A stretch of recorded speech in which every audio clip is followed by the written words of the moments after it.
Chapter 381. The Deciding Night, Part 5. The air grew thick with tension, like the suffocating stillness before a thunderstorm. Annette's muscles coiled, ready to unleash devastation upon the army that stood between her and her target. Her vermilion eyes blazed with a fury that could melt steel, fixed on the smug face of the blue-eyed man on the balcony. Jessie and Ellis softly walked towards her back, both wearing tight expressions of suppressed fear mixed with resolve. Even for Jessie, so many troops and just the three of them seemed like too much. She glanced at Annette, and somehow no words needed to be said about the way forward. She could tell where this was going. Annette was not going to back down. Without turning her head to Annette, she said, "I am glad you don't plan to retreat now that they have the numbers on their side." Annette scoffed. "Doesn't make it a sensible move, though. This is a troop of drifters waiting to rain down on us." Jessie, at this point, turned her head and glared into Annette's face. If they were ordinary humans with no powers, how would this battle turn out? Annette looked at the troops again. All their fierce and stony expressions threatened to intimidate her, but when compared with her vermilion gaze, it was like a sparrow contending with a phoenix. Annette grinned and responded to her. "I guess it'd be no different than stomping my way through a bunch of ants." Jessie smiled and nodded. "That is exactly what will be happening." The moment she spoke, Annette realized something that made her brows rise a little bit, then took a deep breath, savoring the calm before the chaos. She flexed her fingers, feeling the raw power thrumming through her veins. A sardonic smile played at the corners of her lips as she addressed the troops. "Last chance, boys. Step aside, or share the fate of your precious gate." A ripple of unease passed through the front ranks, but discipline held firm.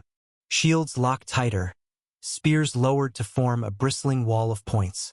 From the balcony, Graham's voice rang out, dripping with condescension. Now, Annette, is that any way to greet old friends? Perhaps you'd like to come up and discuss things civilly." Annette's reply was a snarl of pure contempt. In a blur of motion almost too fast to follow, she launched herself at the nearest cluster of soldiers. The sound of her fist connecting with the lead warrior's shield was like a thunderclap, the reverberations sending nearby troops staggering. And just like that, the battle erupted. Jessie's eyes narrowed, assessing the situation. She shoved Ellis roughly behind a chunk of fallen masonry. "Stay down," she hissed, before leaping into the fray herself, a dervish of deadly grace. The night air filled with the clash of steel, the thud of bodies hitting the ground, and the primal roar of Annette's rage. She tore through the ranks like a force of nature, each punch shattering bones and sundering armor. Soldiers flew through the air like broken dolls, their cries of pain lost in the cacophony of battle. The battle seemed too easy, in fact, that it made her doubt if it was happening. The soldiers were thrown into discord as each person tried to launch at Annette with their abilities, but it was to no avail. These were people who had molded every one of their strengths and did not think it would ever be possible for them not to use it. The existence of Jessie's type of ability had never been taken into account. Even if it had been, these ones were not blessed with such foresight to see it coming. Jessie herself was a whirlwind of destruction amidst them. Her crimson spear was like a bloodthirsty rod, created to bring nothing but cold, cruel havoc. Her movements were sleek and smooth, fast and precise. She jumped onto one, gouged his eyes out with her fingers, simultaneously swinging her spear to slash across the chest of another. As she jumped off, she plunged her spear right into the head of that other and quickly bounced off again to take the legs off the former.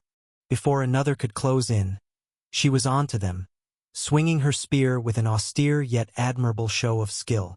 She slashed upward, splitting one with ease from his abdomen, easily twisted and spun, slashing downwards and cutting through her opponent. Without a moment of respite, she darted forward like an air surge, spinning her spear on both sides and spilling blood in crude aesthetic arcs. Annette's fists were like meteors, each impact leaving craters of broken bodies and shattered armor. She moved with a fluid grace that belied her raw power, weaving through the throng of soldiers as if they were mere shadows. Her vermilion eyes burned with an intensity that made even the bravest warriors falter. One foolhardy soldier, emboldened by the sheer numbers surrounding her, lunged forward with his sword raised high. Annette's lips curled into a sneer. Before the boy could bring down his sword, he was pressed together by an invisible force, flattened. He exploded with a burst of blood. Fear gripped the hearts of many that were around, but they still glared like bloodthirsty animals and lunged at her. She sidestepped one's blade with ease, grabbed the man's wrist, and twisted. The sickening crack of bones breaking was drowned out by his agonized scream. Without missing a beat, she used the unfortunate soul as a human flail, swinging him in a wide arc that sent a dozen of his comrades flying. "Is this the best you've got? If this is all you have to offer me, then I am very disappointed," she roared, her voice carrying over the din of battle. "I expected better from the great betrayer and his friends." The blue-eyed man on the balcony, Zephyr, felt a chill run down his spine despite the bravado he maintained. This was not going according to plan. His gaze flickered to the dark-haired man beside him, a silent command passing between them. The man nodded. "I'll take care of her." A cruel smile played on his lips as he vaulted over the balcony railing. He fell like a comet and landed with an impact that shook the very ground. "Hey!" he called out, his voice dripping with false cheer. "It's been far too long. Shall we dance?" Annette's eyes narrowed as she recognized the newcomer. "Shade!" she spat, the name tasting like poison on her tongue.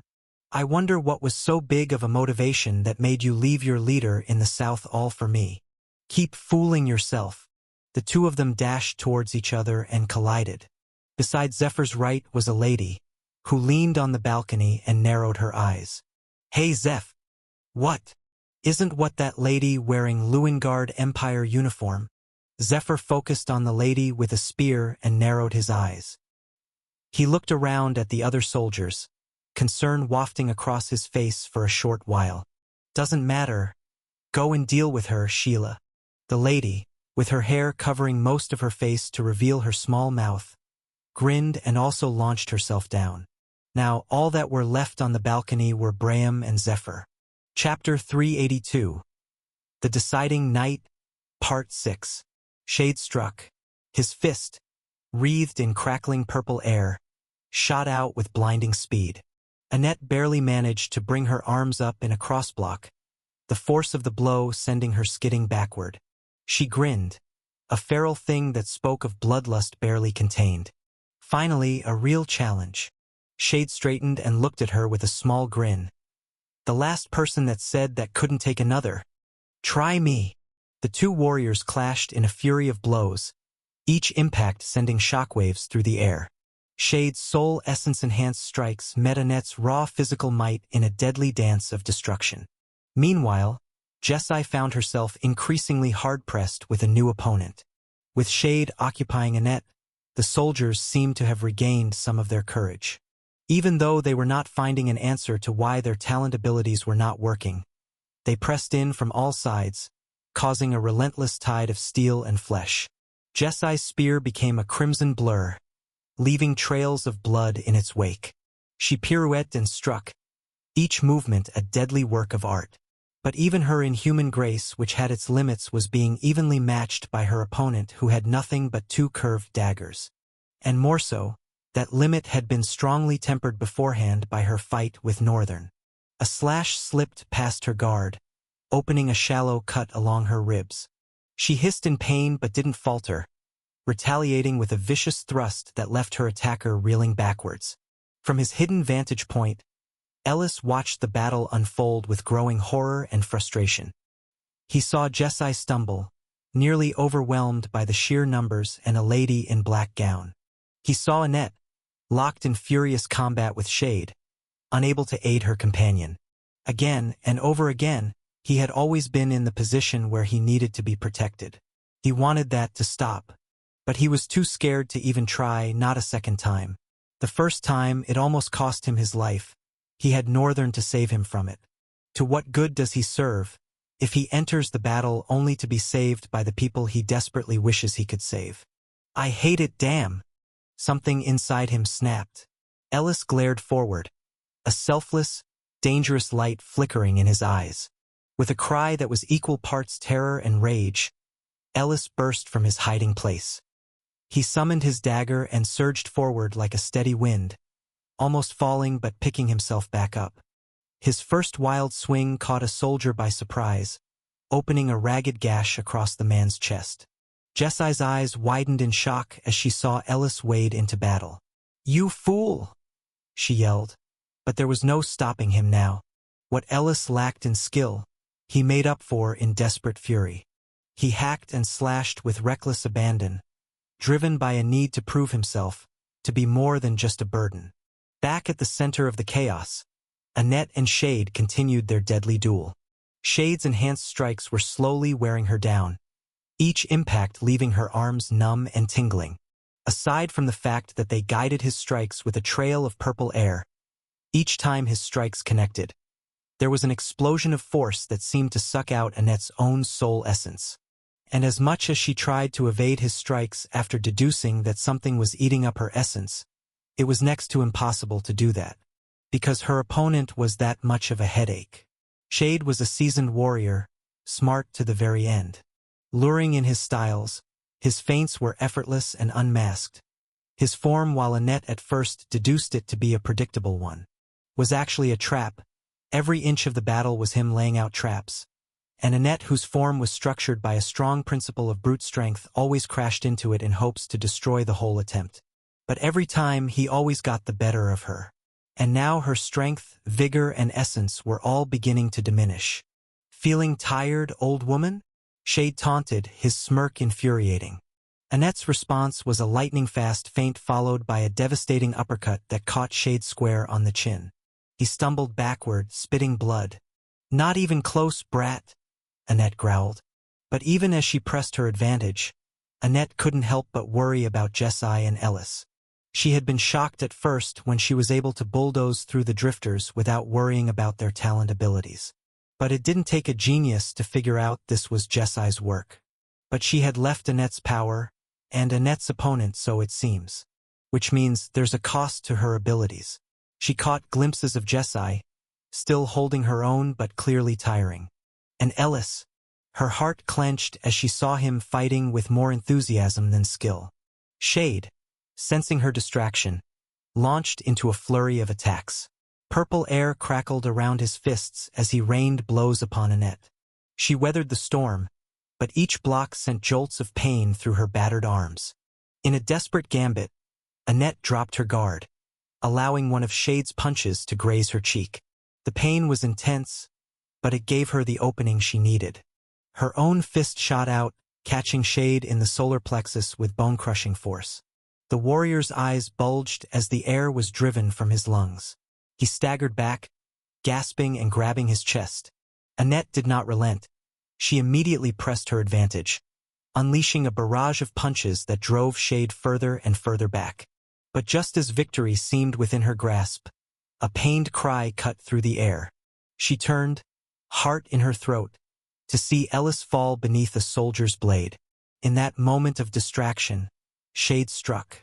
His fist, wreathed in crackling air, slammed into Annette's temple. The world exploded into a kaleidoscope of pain and disorientation.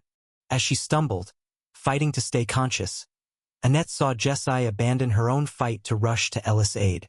The spearwoman moved like a demon, cutting down anyone who stood between her and the fallen young man. Ah shit! Chapter 383. The Deciding Night, Part 7. She knew the fight from the beginning was not supposed to be what it was now. Her anger, however justified, led her right into a trap, not to speak of the fact that she was not seeing Northern right now. Had all that she had come to do here be to die? Should she just give up like that? They were outnumbered, outgunned, and now divided. Victory, which had seemed so close mere moments ago, was slipping away like sand through her fingers. But as she looked up at the balcony where Braham and Zephyr stood, smugness radiating from every pore, something hardened inside her. Nah, I can't let it end like this. I can't. What? Finally feeling like giving up, Shade said to Annette as he walked around her. Silence locked her lips. After a few seconds, Annette opened her mouth. I have no words for you. Quite disappointing though, the only reason I stayed 10 years as a master was not because I hit a wall. In fact, I had a very great foundation. I could become an academy instructor if I wanted. But after discovering the cruelty of the powers Ul has given me, I wanted to fight what was supposedly to be my fate. She looked up, her expression carrying regret. I don't know if Ruffsburg knew and used Gilbert to push me in here too. I wonder just how many birds that bastard killed with one stone. She sighed and brought her head down. Young man Shade, say your last prayers and come at me. I will take you seriously from now on. Shade frowned slightly. Noticing his expression, Annette raised her brows. Oh, you didn't know? I have been fighting you by augmenting my body with soul essence. I intend to use my abilities right now. Shade narrowed his eyes. What do you mean? Annette raised her head up, determination radiating in her eye. She removed the eye patch on the other hand. Instantly, a single plume of flame ignited from its hollow depth and began to subtly dance. Whoosh! An outrageous release of inferno roared to life, a maelstrom of crimson and gold that devoured everything in its path. Shade's eyes widened in shock as the wall of flames surged towards him, the very air shimmering with heat. He leapt backward, narrowly avoiding the initial blast. The drifters around them weren't so lucky. Their screams were cut short as they were reduced to ash in an instant, their armor melting like candle wax. Annette stood at the center of the firestorm, her vermilion eyes glowing with an otherworldly light. The flames danced around her, caressing her skin and peeling it, but she didn't seem to care about it. She took a step forward, and the ground beneath her feet cracked and bubbled. This, she said, her voice carrying over the roar of the fire, is what I've been holding back. She paused and continued. And it's not because I was keeping a trump card. It hurts me as much as it hurts everyone around.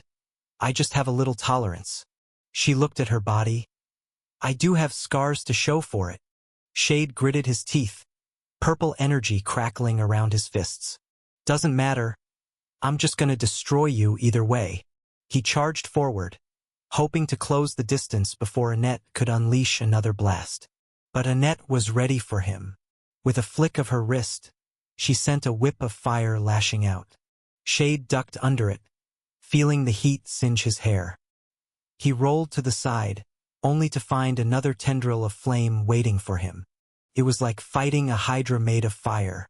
Every time he dodged one attack, two more were there to take its place. The air grew thick with smoke and ash, making it hard to breathe, hard to see. From the balcony, Zephyr watched with growing concern. This wasn't part of the plan.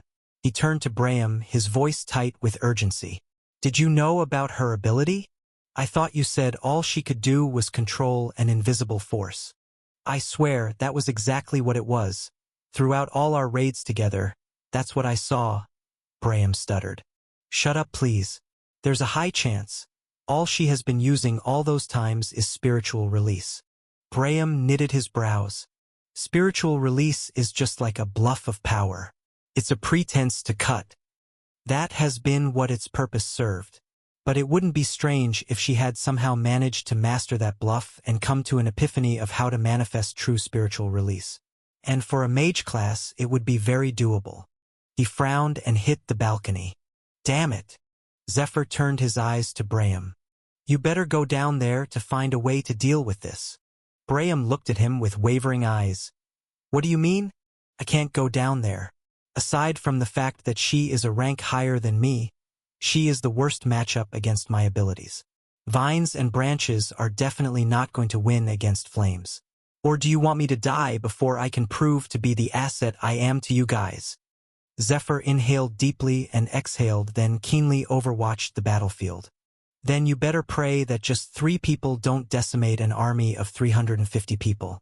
Else, proving an asset will be the least of your worries. Braham paused, eyes drifting to the battlefield. Wait, I am going to go down. I might not be able to deal with Annette, but I can deal with either of the remaining 2. Prove to you that I am no slouch. Most especially since your comrade looks like she needs the help. Braham was right. Even though the lady had ganged up on Jesai with several other drifters around, she looked like she was struggling. Zephyr looked at their side of the battle before he said, "Kill the boy first." Braham grinned. "Easy peasy." He leaped over the balcony and landed with a cat-like grace, then darted forward, vines growing rapidly out of the ground and twisting together as he approached Ellis from behind. Chapter 384. All the Strong People Are Here, Part 1. Back in the heart of the Inferno, Annette and Shade continued their deadly dance. Shade was bleeding from a dozen small burns, his clothes singed and smoking. But he refused to back down, his attacks growing more desperate with each passing moment. Annette, for her part, seemed to grow stronger as the battle raged on. The flames responded to her will, forming shields to block Shade's strikes and lashing out with deadly precision. "Is this all you've got?" she taunted, her voice carrying over the roar of the fire. "I expected more from Afkon's personal guard." "Shut up. I am not even strong enough to guard Afkon." Shade snarled in response, launching himself at her with reckless abandon. His fist shot out towards Annette's face. For a moment it seemed like the blow would connect. But at the last second, Annette's hand came up, catching Shade's fist in a grip of iron. The fire swirled around their joined hands, and Shade's eyes widened in pain and shock. "My turn," Annette growled. She twisted, using Shade's momentum against him. In one fluid motion, she hurled him across the yard. He slammed into a wall of the castle with bone-crushing force, leaving a spiderweb of cracks in the stone. The battlefield was a chaos of fire and smoke, the clash of steel and the cries of the wounded filling the air. Amidst it all, Ellis fought with a desperation born of fear and determination. His dagger felt heavy in his inexperienced hands, but he swung it with all his might, felling one drifter after another. Suddenly, a chill ran down his spine. He spun around, barely in time to see a wall of twisted vines surging towards him. Ellis stumbled backward, his eyes widening in shock as he recognized the figure controlling the plants. "Braham," he gasped, raising his sword in a trembling defense. The betrayer's lips curled into a cruel smile. "Hello, Ellis. It's been a while, hasn't it? Finally, we get to put our discord to bed." Vines lashed out like whips, forcing Ellis to dodge and weave. He slashed at them with his dagger, but for every vine he cut, a few more took its place. It was an endless tangle of green that threatened to overwhelm him. "Why?" Ellis shouted, his voice cracking with emotion. "Why are you even doing this? What did I ever do to you? You've made your point already by making my life miserable already. Why did you have to go so far?" Braham's eyes hardened. "Huh? You still think this is about you?" He grinned. "No, Ellis, this is not about you. Not at all. This was bound to happen. It's just sad that you don't have the white-haired junk to save you this time around." A particularly vicious vine caught Ellis across the chest, sending him sprawling. He rolled to his feet, gasping for breath, his armor dented. Jesai and the mysterious lady continued to lunge at each other. The lady had a cunning and annoying form, one that Jesai never imagined she'd be utterly vulnerable against. The problem, however, was that fatigue had settled into her body and soul. Aside from the effect of using her ability eating up her reserve of essence, she was already physically tired from before. Usually, she wouldn't have had her defense broken so much, but the fight with Northern had taken a great toll on her. But she was still fairly holding out, even though every miss, every dodge was by a hair's breadth. Annette and Shade had met again, in a deafening and trembling clash. Shade launched himself at Annette, his fists burning with purple smoky air. She met his charge head-on, her own hands blazing with fire. Their clash sent shockwaves rippling through the air, knocking nearby drifters off their feet. "You can't win this," Shade growled, pressing his attack. "You're outnumbered, outgunned. Give up now, and maybe we'll show mercy." Annette's response was a savage grin. "Mercy? From the likes of you? I'd rather burn." She thrust her palm forward, unleashing a torrent of flame that forced Shade to leap backward. The fire caught several unfortunate drifters. Their screams cut short as they were reduced to ash in an instant. But even as she fought, Annette's keen eyes took in the rest of the battlefield. She saw Ellis, desperately fending off Braham's relentless vines. She saw Jessie, surrounded and slowly being overwhelmed. A cold knot of fear formed in her stomach. They were losing. All her power, all her rage, and still they were losing. No, she thought fiercely. I won't let it end like this. With a roar of defiance, Annette unleashed her full power. The flames around her exploded outward in a nova of heat and light, so intense that even Shade was forced to retreat. Ellis! Jessie! She shouted, her voice carrying over the din of battle. To me! Ellis, hearing her call, gathered his last reserves of strength. With a cry of desperation, he slashed through the vines holding him and sprinted towards Annette. Braham's curses followed him, but the betrayer dared not venture too close to the inferno surrounding Annette. Jessie too heard the call. With a burst of superhuman speed, she disengaged from her opponents and raced across the battlefield, her spear clearing a path through any who dared stand in her way. As they reached Annette, she grabbed them both, pulling them close. The flames parted around them, forming a protective cocoon of fire. Hold on, Annette growled, her eyes blazing with determination. This is going to be rough. With a gesture that seemed to defy the very laws of nature, Annette called forth a pillar of fire so intense it burned blue-white. It engulfed them and swirled around them in a vortex of flame. Zephyr from the balcony narrowed his eyes. Something in the depth of his blue eyes sparkled. He extended his hand forward and instantly, without shards of sparks, a mighty white bow appeared in his hands. This bow looked like a heavenly mantle. It looked like it had been forged with clouds. He pulled its strings. As he did, the bow generated an arrow of light that grew brighter as he drew further back. And just as the vortex of flames leaped off the ground, Zephyr released, firing off an arrow of light that streaked across the short distance with a screeching sound, like it was burning the very air. The arrow collided with the vortex of flames and caused a tremendous explosion that separated every plume of the flames and threw all three of them across the air in different directions. A grin formed on the corner of Zephyr's lips. Think you can run away from me? Humph! However, before any of them could land, something fell from the sky. He couldn't see it as the speed was too quick to follow. Then the next fell and the next fell, such that the state of the three of them became the least of his worries. Then one last of those things fell on the battlefield and slowly rose to his feet. His face was aged, beards full and connected with his brown hair with a couple of white strands. His eyes were fiery and cold. His physique was stoic, and although his shirt and waistcoat had become so smeared with dirt that they had lost the right to be called that, he still represented an aura of formidable strength. Zephyr grabbed the balcony so hard that the cemented surface cracked and peeled away. Gilbert! Not just him, Zephyr turned his head around. Helena too? All of the strong people are gathered here. Chapter 385. Impending Doom. The moonlit riverbank trembled, an eerie silence descending upon the battlefield. Northern's azure eyes widened as he witnessed the grotesque transformation unfold before him. The Devastator's massive body, once a writhing mass of tentacles and pulsating flesh, began to contort and reshape itself. Bones cracked and shifted beneath the creature's skin, producing sickening pops and grinding sounds that echoed through the night. Its form elongated, stretching and twisting like putty in the hands of an unseen sculptor. The tentacles retracted, melding into the main body as new appendages burst forth. For legs, each as thick as ancient tree trunks, erupted from the creature's sides.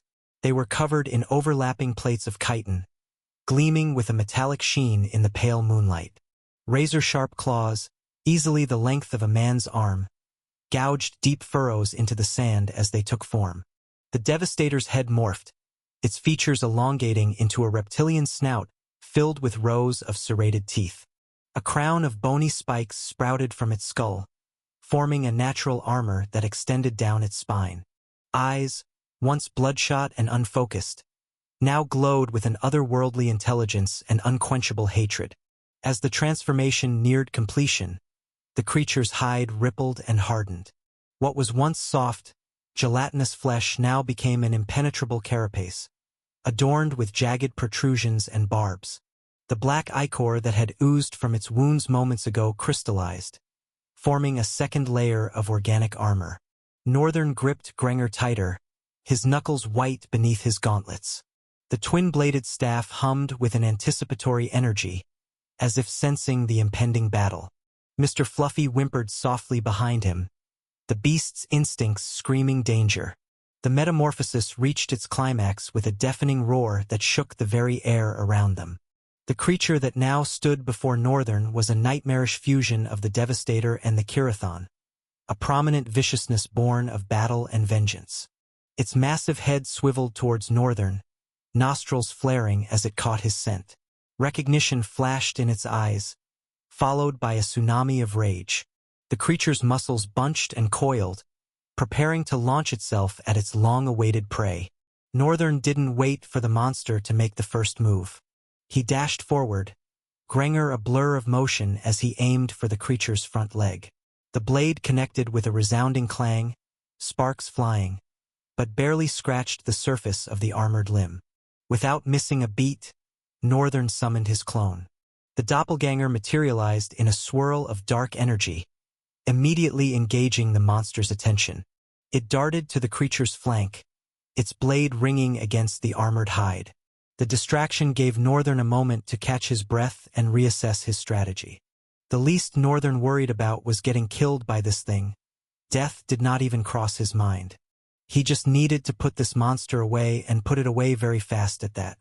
The monster let out another ear-splitting roar, this time accompanied by a burst of noxious gas from its maw.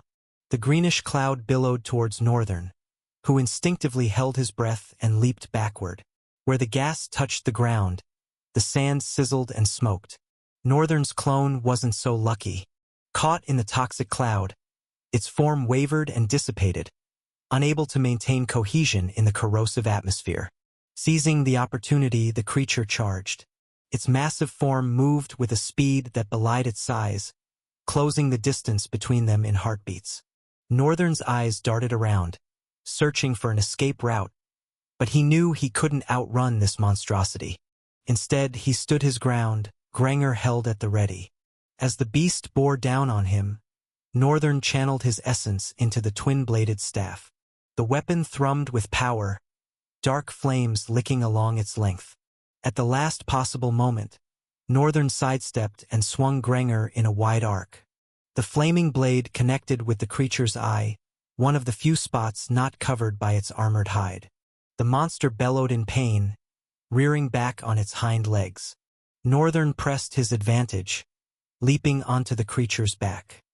He clung to the bony protrusions, scrambling for purchase as the beast bucked and twisted beneath him. With one hand gripping a spike, he brought Grenger down again and again, searching for gaps in the armor. The monster's hide sparked and smoked where the void-infused blade struck, but Northern couldn't seem to penetrate its defenses. The creature rolled, threatening to crush Northern beneath its massive bulk. He kicked off at the last second, narrowly avoiding being flattened.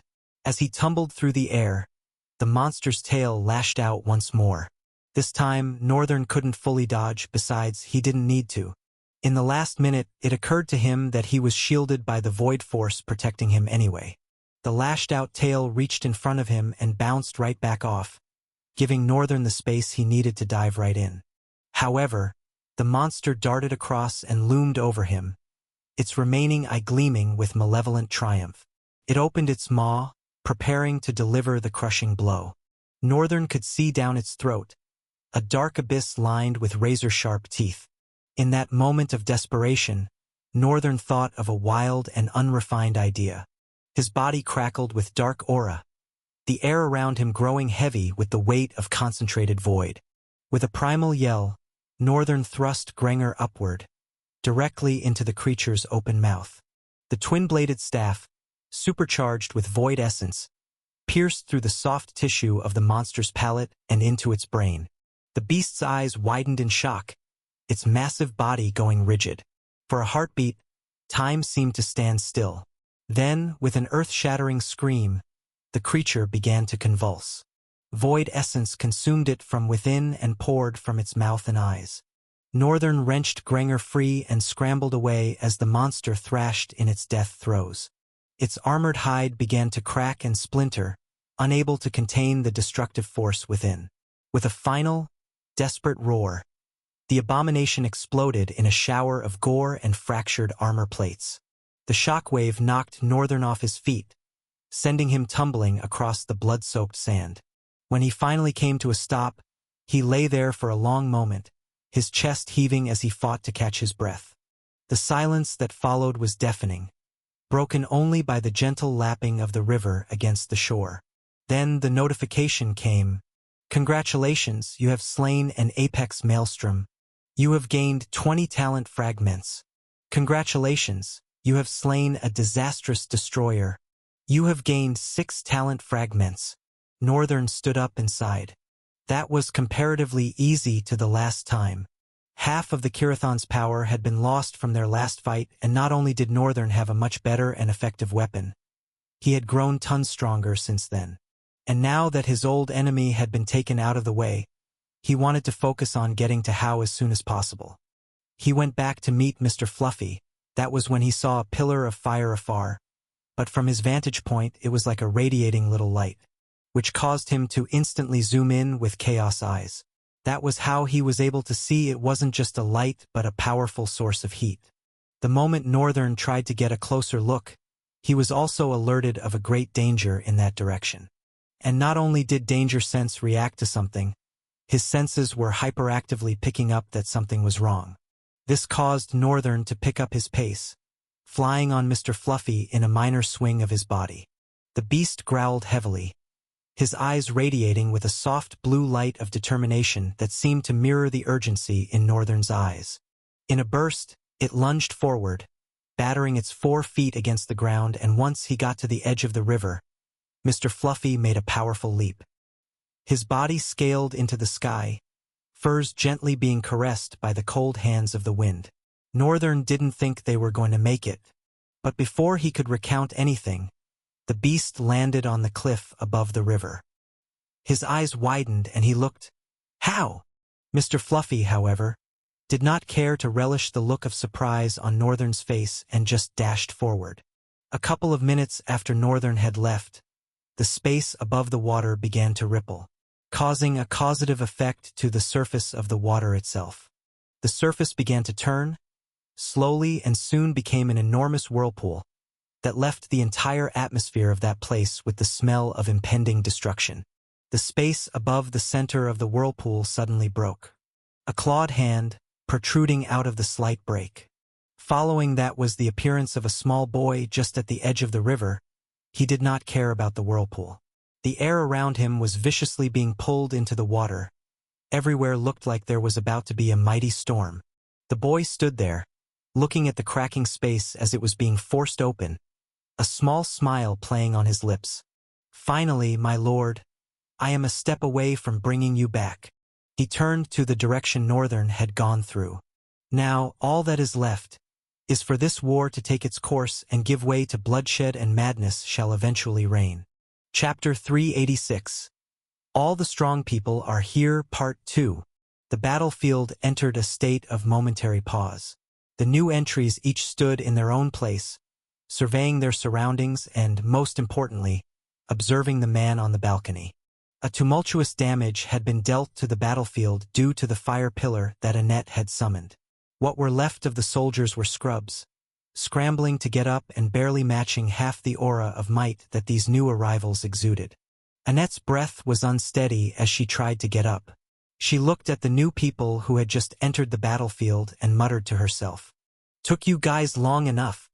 She rested on her knee for a while, then looked to the other side to see more of them again. Some she had expected to be here, and some surprised her. Ryan, Arlem, Vita, Au, and Mew stood on one side, although apart from each other. Gilbert and Helena landed further to the front, manning the vanguard. Annette was very confused about what the occasion was, how they had managed to be here at this time. What was Helena, who was supposed to be in Slorand, doing with Gilbert? Not to mention Au and Mew.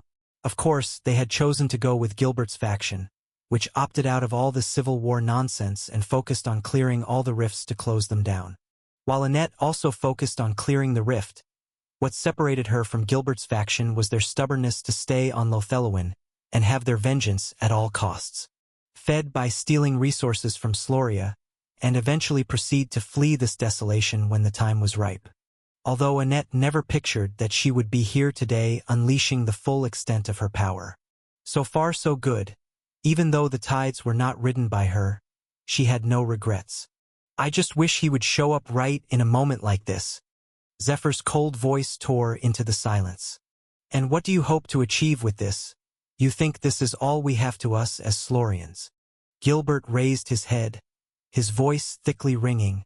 Take a good look at yourself, pretty boy. Most of your armies have been decimated. Right now, your leader is facing a cruel brawl with Raven. The wall on Zephyr's face trembled, but he composed himself and frowned. Laughable. I can't be worried about Afcon, he's the strongest of us all. And you have little time. The Empire is sending reinforcements. Gilbert nodded. Yes, definitely, but you'll be dead before they get here. Moreover, I am very sure the Empire wouldn't waste elite soldiers on the likes of you. So, it's nothing we can't handle. Zephyr leaned away from the balcony and looked at them intensely. He sent a glance to his female comrade who stood guarded opposite them. His eyes drifted to Shade, who also maintained an alerting position that reflected how battle-crazed he was. Graham was backing away, expression full of wariness and anxiety. He probably wished he could sink into the ground. Zephyr's eyes glided across the land. The burnt bodies of people, those felled by blades, scattered across in a boorish manner and slumped with their own blood. It was a sickening sight. His eyes finally came back to Gilbert. What are you suggesting? Gilbert spoke casually, slightly shaking his head as he did. Give up this instance. We still can fight together. We can challenge the rifts together and go back home together. Zephyr slammed his hand on the balcony and shouted, There is no home, Gilbert. He reined his head back, glaring at them with a sullen expression on his face. His eyes were reddened. How long will it take for you damned to realize that much? The breeze of silence swept across for a beat. Then his voice intruded again. The moment we step foot into that continent, he will have our heads, I tell you. What makes you so sure? Gilbert narrowed his eyes. Is there perhaps something he knows that I don't? This was not the first time he had worked for Ruffsburg. He hated the man mainly because he was the type to use people without informing them.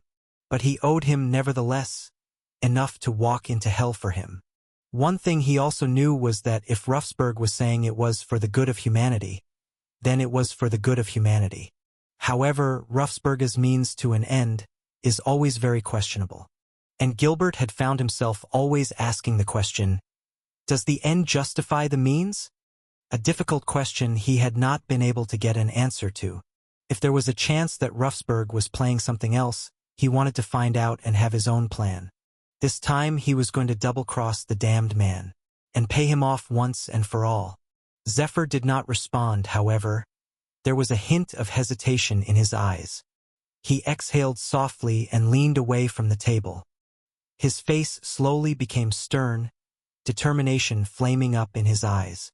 We were given only one command, to bring your damn stronghold to ruin and capture the two monsters that you people have tamed.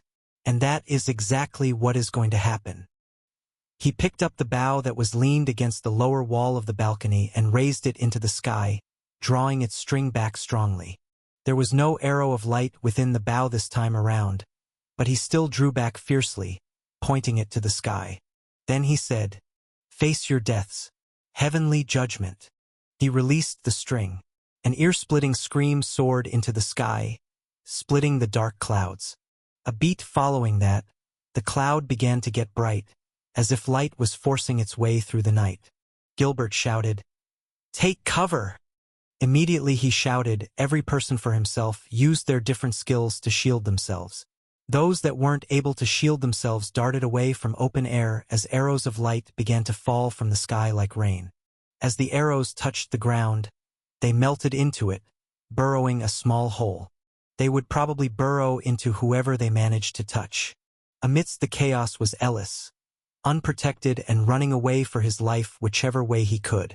Every miss was by a hair's breadth and an evidence of luck, but his luck eventually ran out when he tripped on a vine and fell. His eyes drifted towards Braham, who was grinning viciously at him from inside a cocoon of vines.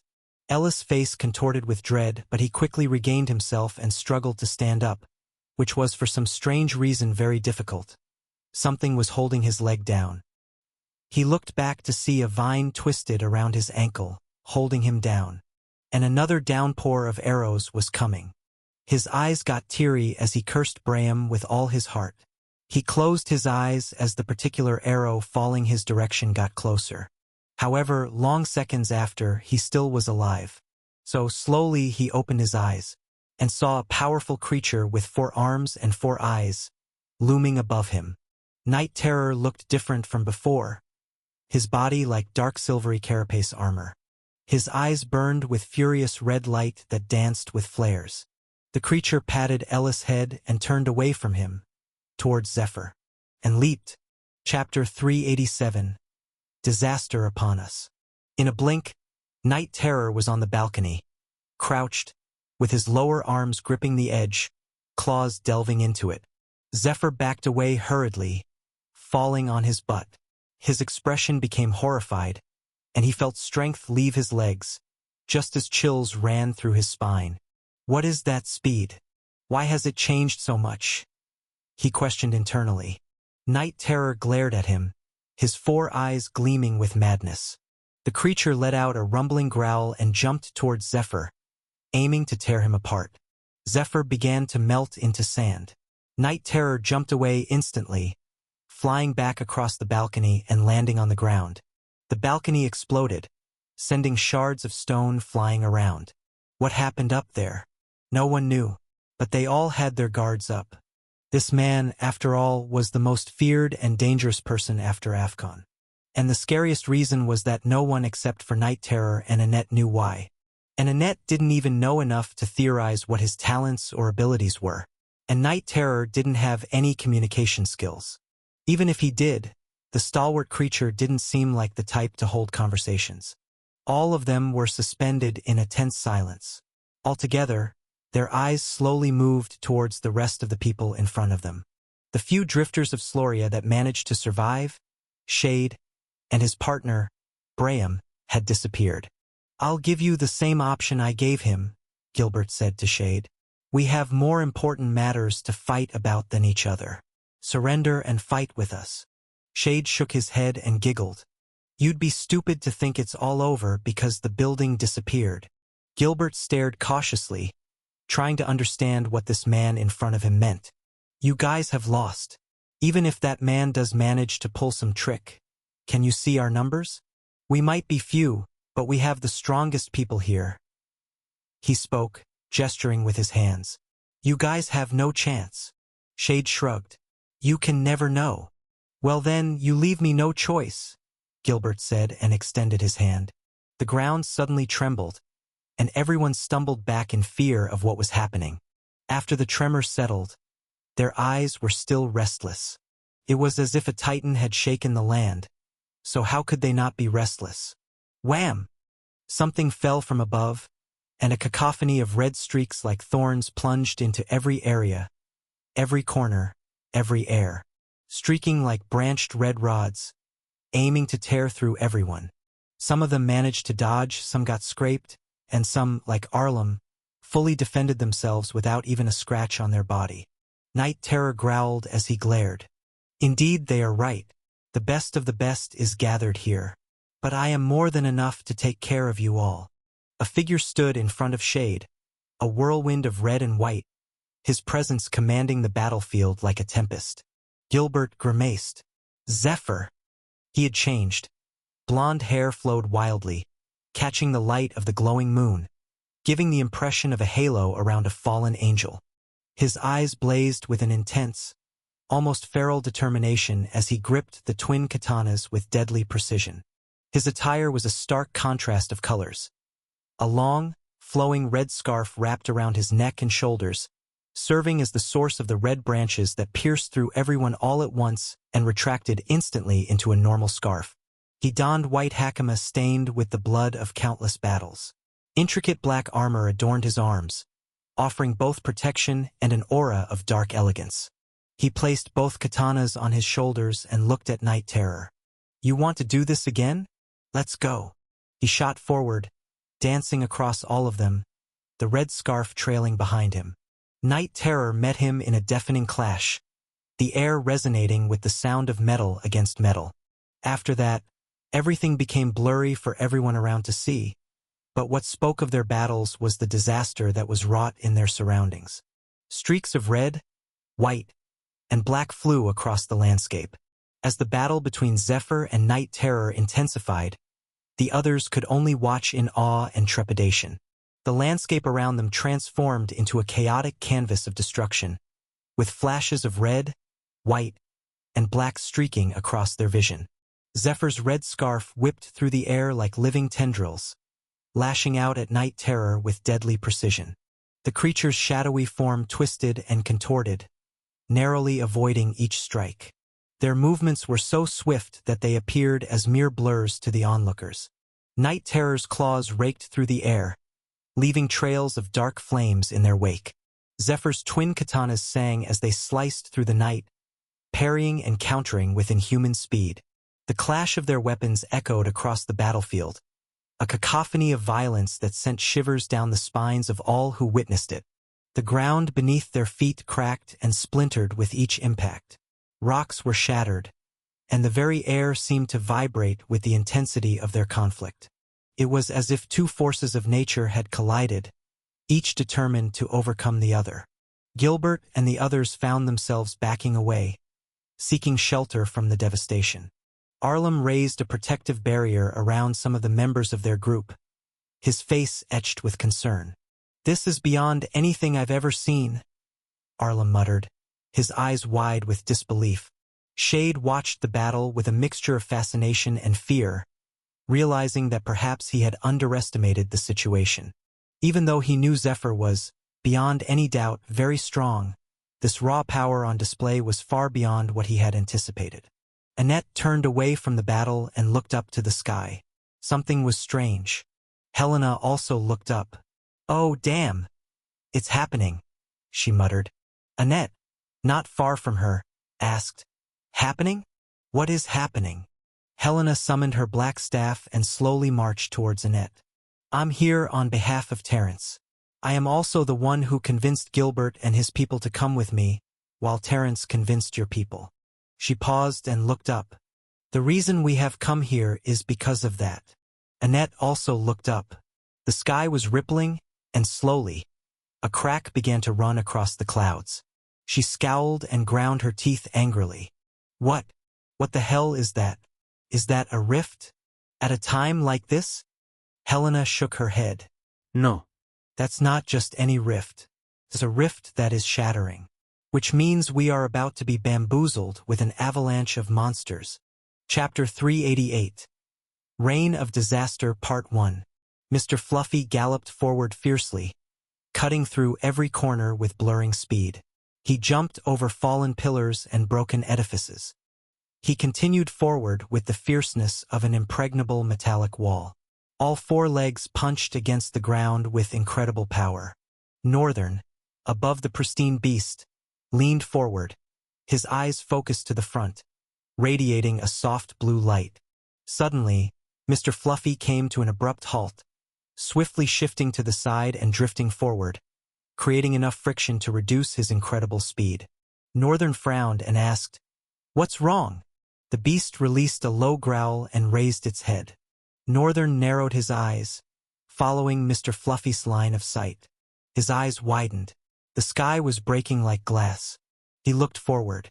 From his vantage point, it was possible to see the ruined castle. It was much worse in that area. Not only was the sky breaking, but monsters were flying out of it.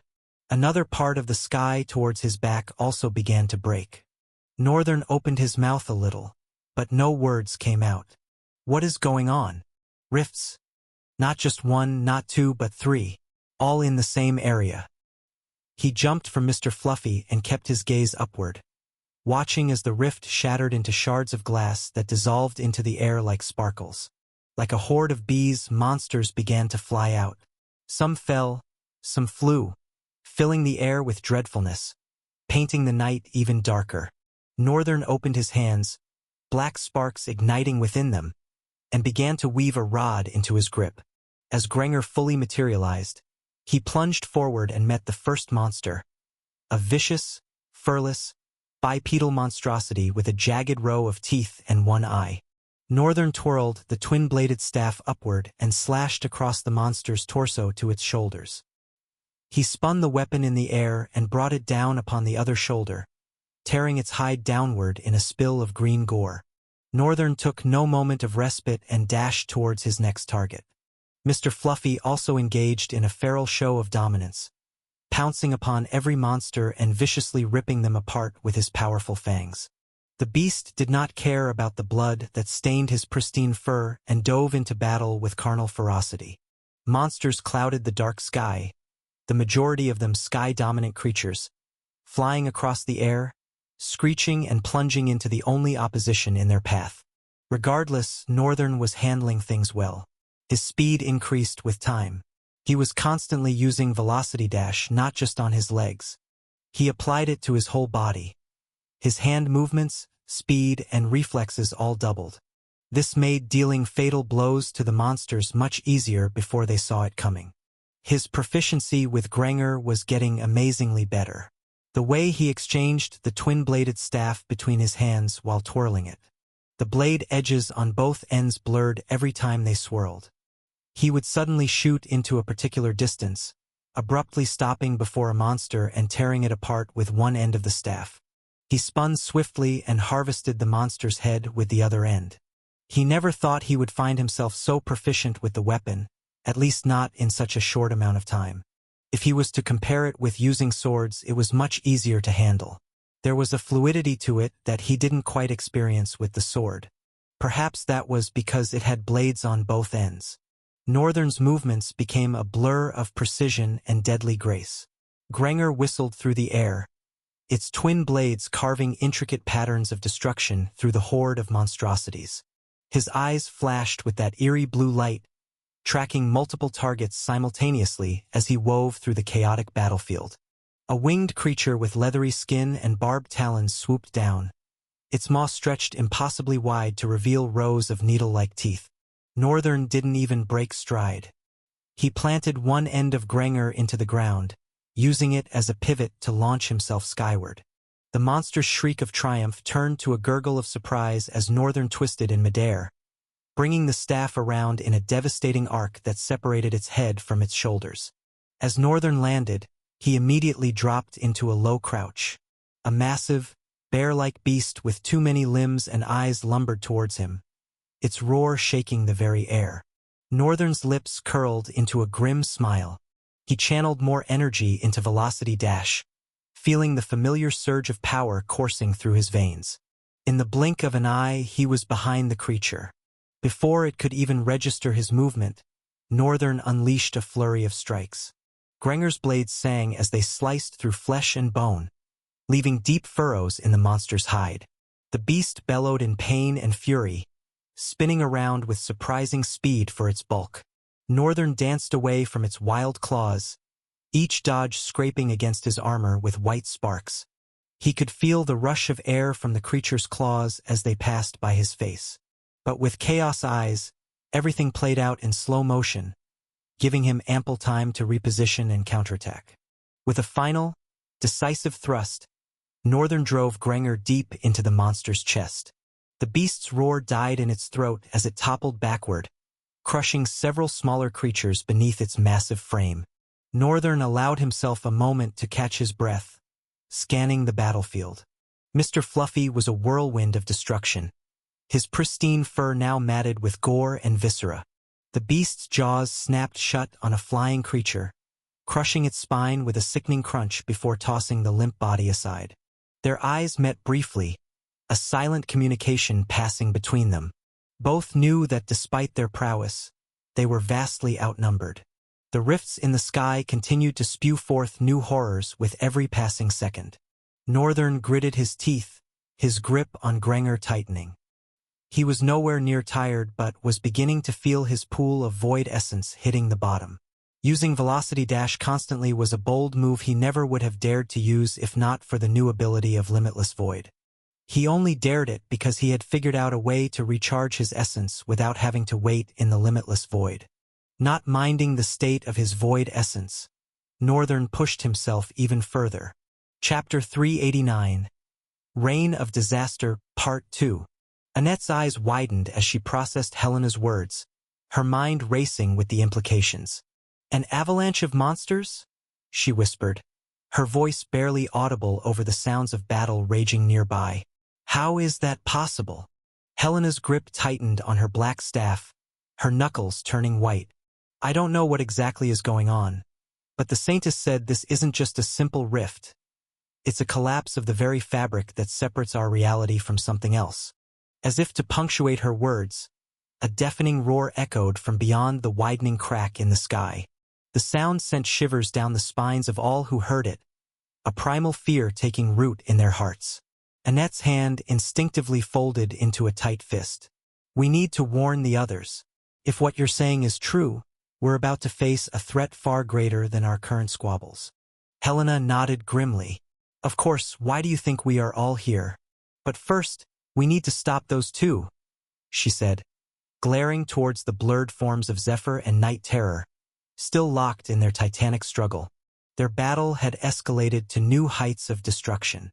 Zephyr's red scarf had grown to monstrous proportions, lashing out like a living creature, each tendril capable of cleaving through stone and metal alike. Night Terror's form seemed to absorb the very light around it, his four eyes gleaming with an otherworldly hunger. The landscape around them had been transformed into a nightmarish wasteland. Craters pockmarked the ground, and the air was thick with dust and debris. The other combatants had long since retreated to a safer distance, their own conflicts forgotten in the face of this display of raw power. Gilbert, his face etched with concern, approached Annette and Helena. We need to put a stop to this madness, he said, his voice hoarse. If they continue like this, there won't be anything left to defend when those things arrive. I can't even guarantee our own safety. Annette threw a displeased frown at Gilbert but looked away and nodded, her mind racing to formulate a plan. Right now, the only person capable of commanding that monster is still its master. Then shouldn't we find Ellis? Annette raised a brow. What for? To stop his monster. He has always had something to do with this monster. Anyone would have figured that it's his. Plus, his weakness in combat and having a strong monster to make up for it says a lot. Annette blinked at him for a couple of heartbeats and smiled in grim satisfaction before she said, No Headmaster. You have it wrong. Ellis is not the master of this terror. In fact, it is with Ellis based on the order of its master. Sage Gilbert looked intensely at Annette. Then will you enlighten me, Annette? Oh, I wish I could be trapped in a loop of this moment. Annette reasoned in her head as she opened her mouth to speak to Gilbert. Who else? She said with a shrug. It's Northern, of course. Gilbert's eyes widened, his pupils trembling. What? What do you mean?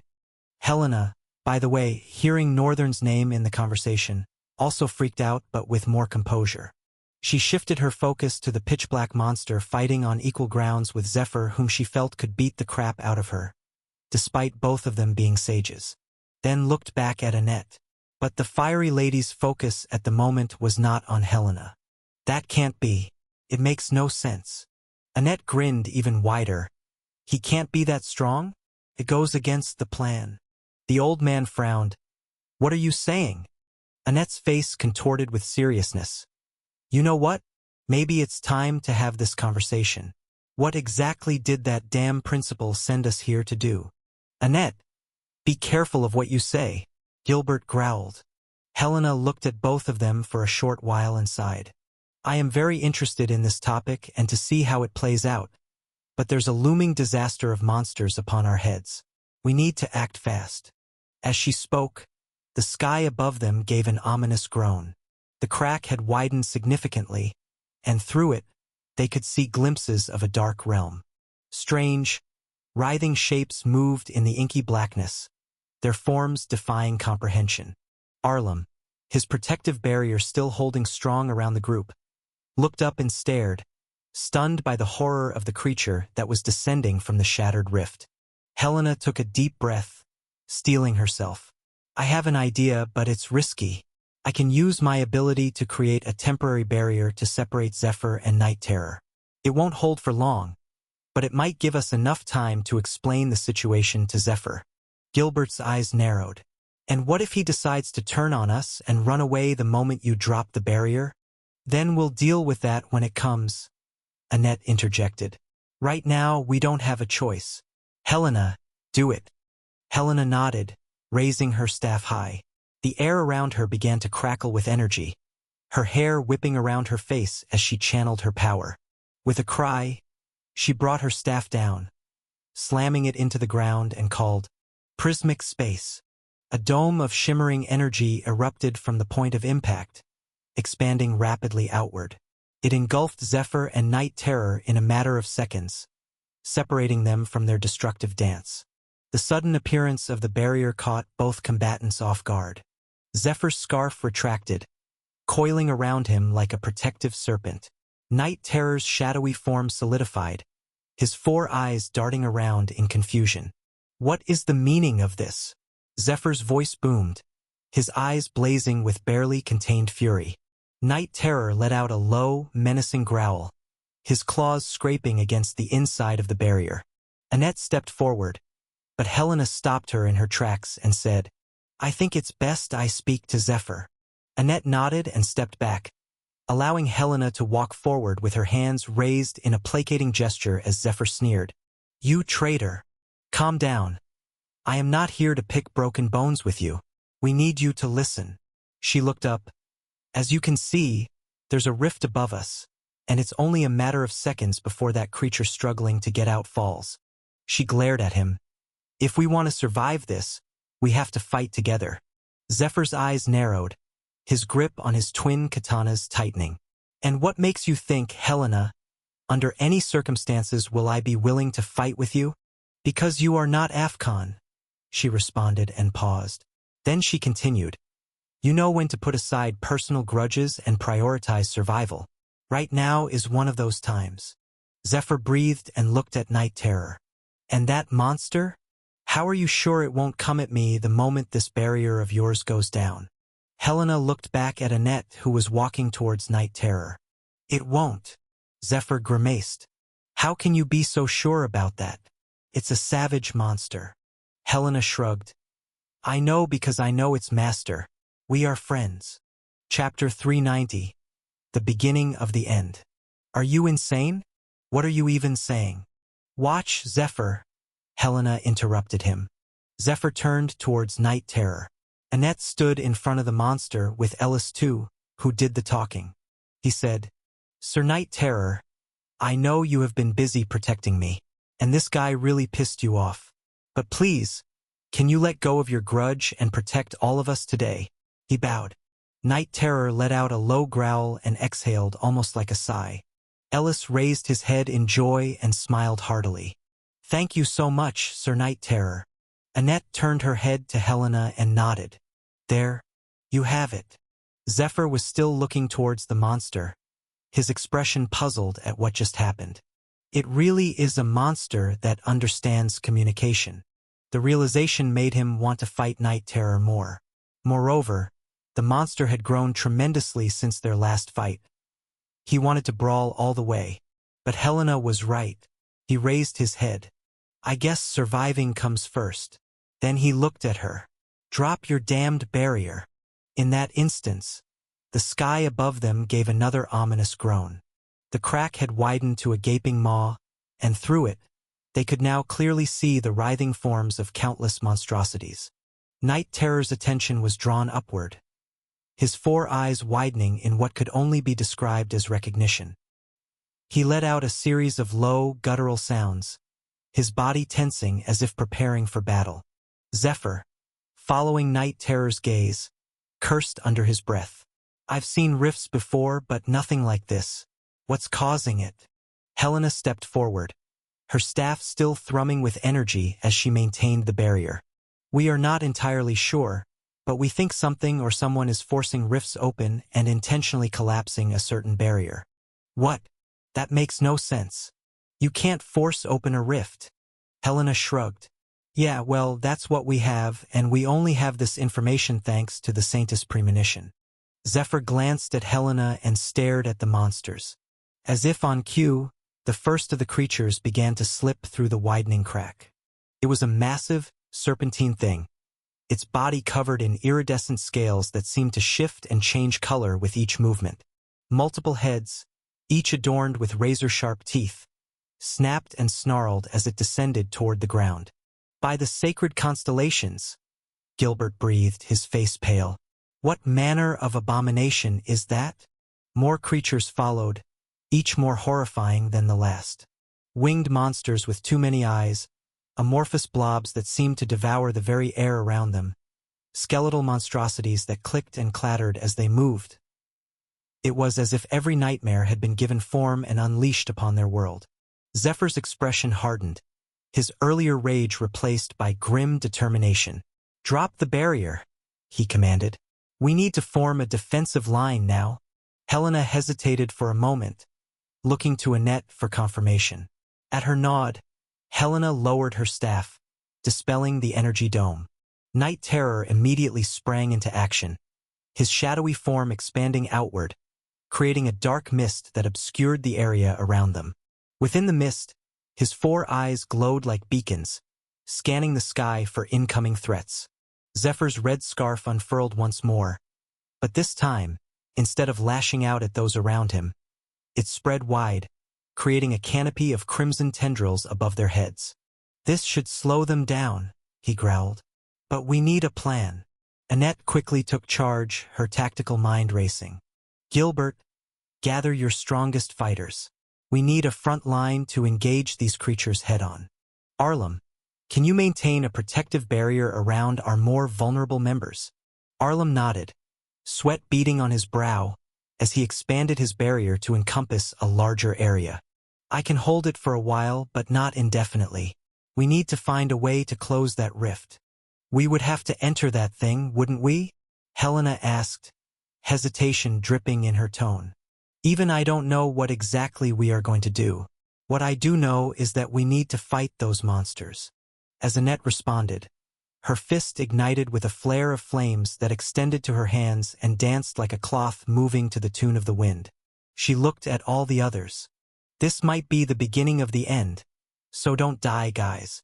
Her feet suddenly ignited with a torrent of flames that sent her flying into the air. She collided with the serpentine beast in an explosion of flames that covered the air for a while, preventing anyone from seeing what was going on. Others didn't need to be spectators. Annette boldly flying into the disaster descending upon them had served as enough motivation that they could push through this. All of them began to arm themselves with their items and talents. And as some monsters dropped, they launched themselves like savage beasts and slashed at the creatures with determination and ferocity. Their faces, their cries, as they took swings at the monsters, blocked themselves from attacks, bashed through the line of the monsters, and plunged their weapons into them. There was a sudden crash that shook the entire ground. The serpentine creature had taken a huge fall. Annette dashed towards it, flames propelling her legs. She collided into the monster again and began to batter its form, her fist clothed by searing hot flames that burned even her own skin. The serpentine creature managed to move despite her turbulent onslaught. Its multiple heads struck out in different directions, making it nearly impossible to approach. One of Gilbert's men, a burly warrior wielding a massive axe, managed to sever one of the heads, only for 2 more to grow in its place. The battlefield was chaos incarnate. The sky, once a comforting expanse of blue, now churned with darkness as more monstrosities poured through the widening rift. The air filled with the cacophony of battle cries, monstrous roars, and the clash of steel against otherworldly flesh. Zephyr's crimson scarf danced through the air like a living thing, lashing out at airborne creatures and pulling them to the ground where they could be dispatched. His eyes blazed with an intensity that matched the ferocity of his attacks. Each movement was precise, honed by years of combat, yet there was a wildness to his strikes that spoke of desperation. Night Terror moved like a living shadow, his form constantly shifting and reforming as he engaged multiple enemies at once. His 4 eyes glowed with an eerie light, and wherever his darkness touched, monsters withered and crumbled. Yet even the powerful entity seemed to be straining against the endless tide of horrors. Helena stood at the center of the maelstrom, her staff a blur of motion as she spun and lashed out attacks at her opponents. Black bolts arced from her rod, slamming into creatures and leaving smoldering craters in their wake. Sweat poured down her face, her teeth gritted in concentration. Annette, still locked in combat with the hydra-like serpent, managed to glance upward at the swirling vortex above them. Her flames had scorched large swaths of the creature's scales, but for every injury she inflicted, it seemed to grow stronger and more enraged. Gilbert, his armor dented and splattered with ichor from a dozen different beasts, fought his way to Zephyr's side. "We need to get into the rift, find its guardian, and close it from within." Zephyr's eyes narrowed as he considered the proposal. It was risky, borderline suicidal. So much was pouring out of the rift. How much more was inside, waiting their turn to fly out? But they were rapidly running out of options. Chapter 391. Tempest Fury Part 1. Northern endlessly drove his weapon through the horde of monsters, cleaving and tearing their skin apart in a vicious spray of blood. His form was unstoppable, sometimes almost writhing, irregular in its pattern of movements, and dealing with every monster with an equal level of ferocity they matched him with. A piercing screech drew his attention upward. A massive, serpentine creature was descending from the rift, its scales glinting like polished obsidian in the dim light. Multiple heads writhed at the end of long, sinuous necks, each sporting a crown of wickedly sharp horns. "Mr. Fluffy," Northern called out, gesturing towards the new threat. The beast needed no further prompting. With a powerful leap, Mr. Fluffy bounded towards Northern, who vaulted onto his back in one fluid motion. Together, they charged towards the descending monstrosity. As they drew closer, Northern could see the malevolent intelligence gleaming in the creature's eyes, something akin to what he had once seen in Night Terror. This was not a mindless beast but a cunning predator that was probably one of the strongest existences in the rift. The hydra-like monster lashed out with 2 of its heads, fangs dripping with caustic venom. Mr. Fluffy dodged with preternatural agility, weaving between the strikes. Northern leaned low over his mount's back. Grenger held out to one side. As they passed beneath the creature's writhing mass, Northern struck. Grenger's blade bit deep into the scales of one neck, drawing a spray of dark ichor. The wounded head thrashed in agony, nearly throwing Northern from his perch. Mr. Fluffy circled around for another pass, but the Hydra was ready this time. It coiled its body, using its own mass as a shield while its heads darted out like striking cobras. Northern and Mr. Fluffy were forced to retreat, narrowly avoiding the snapping jaws and lashing tails. Northern's mind raced, trying to formulate a strategy. The creature's size and multiple heads made it a formidable opponent, and they couldn't afford a prolonged battle with more monsters pouring through the rifts every minute. An idea struck him, born of desperation and audacity. "Mr. Fluffy," he shouted over the beast's head, "I need you to get me above it." The beast beneath him tensed, understanding the command. With a powerful thrust of his legs, Mr. Fluffy launched himself skyward.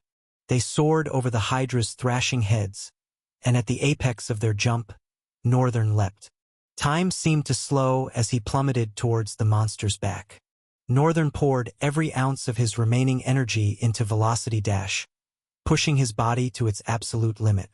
Grenger became a whirlwind of death in his hands, striking with impossible speed.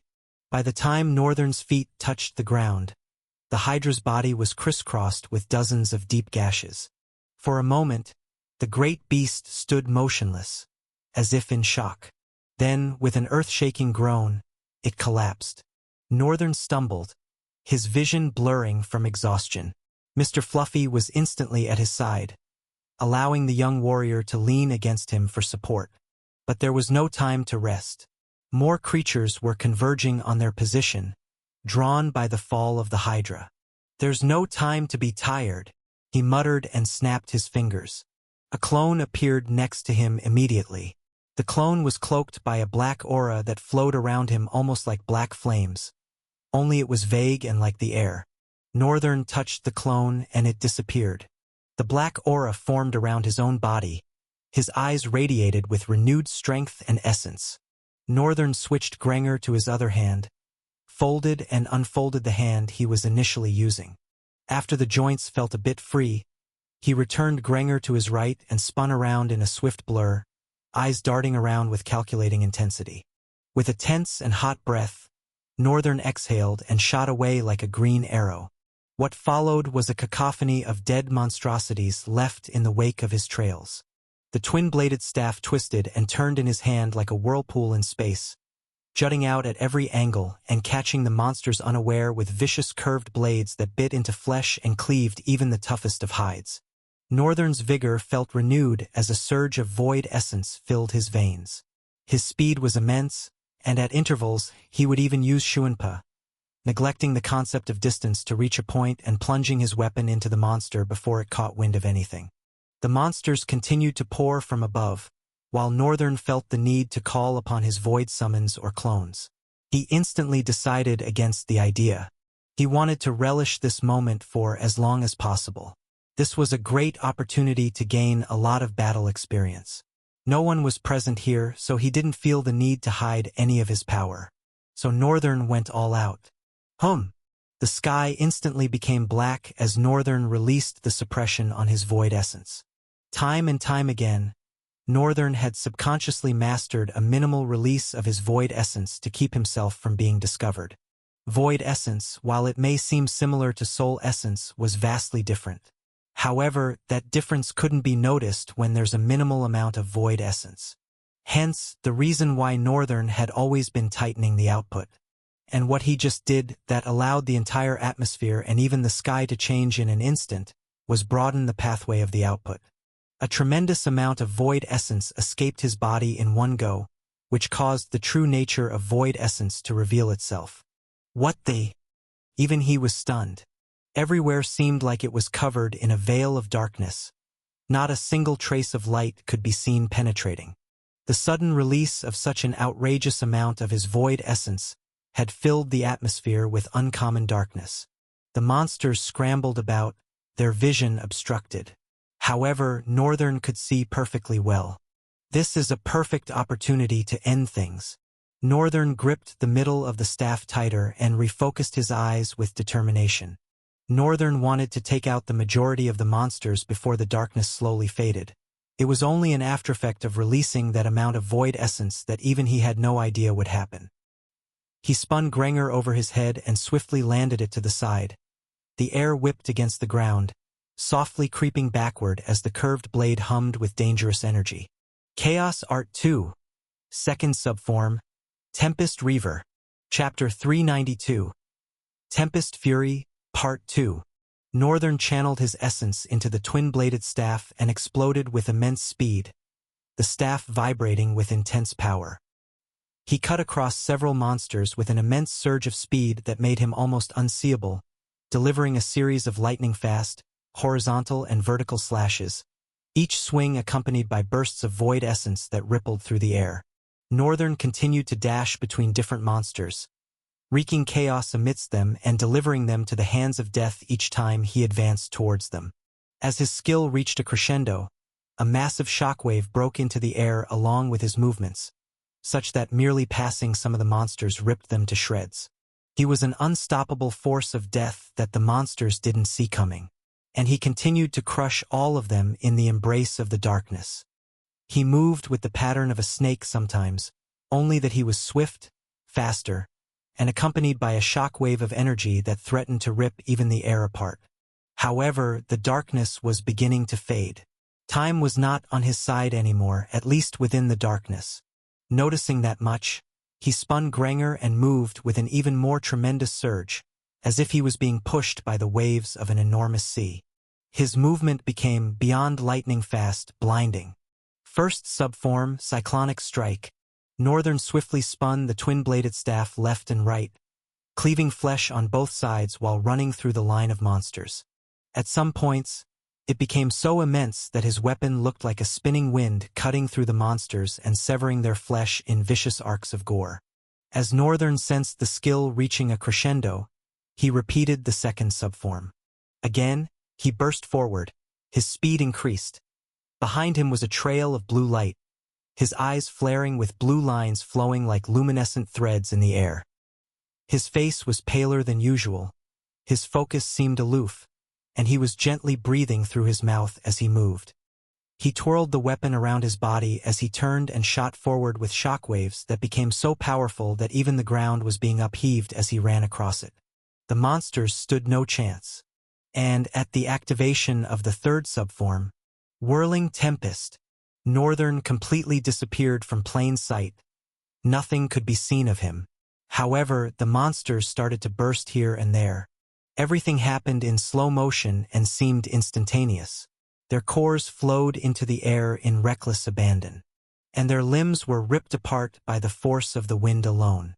When Northern reappeared, he was covered in dark and green blood.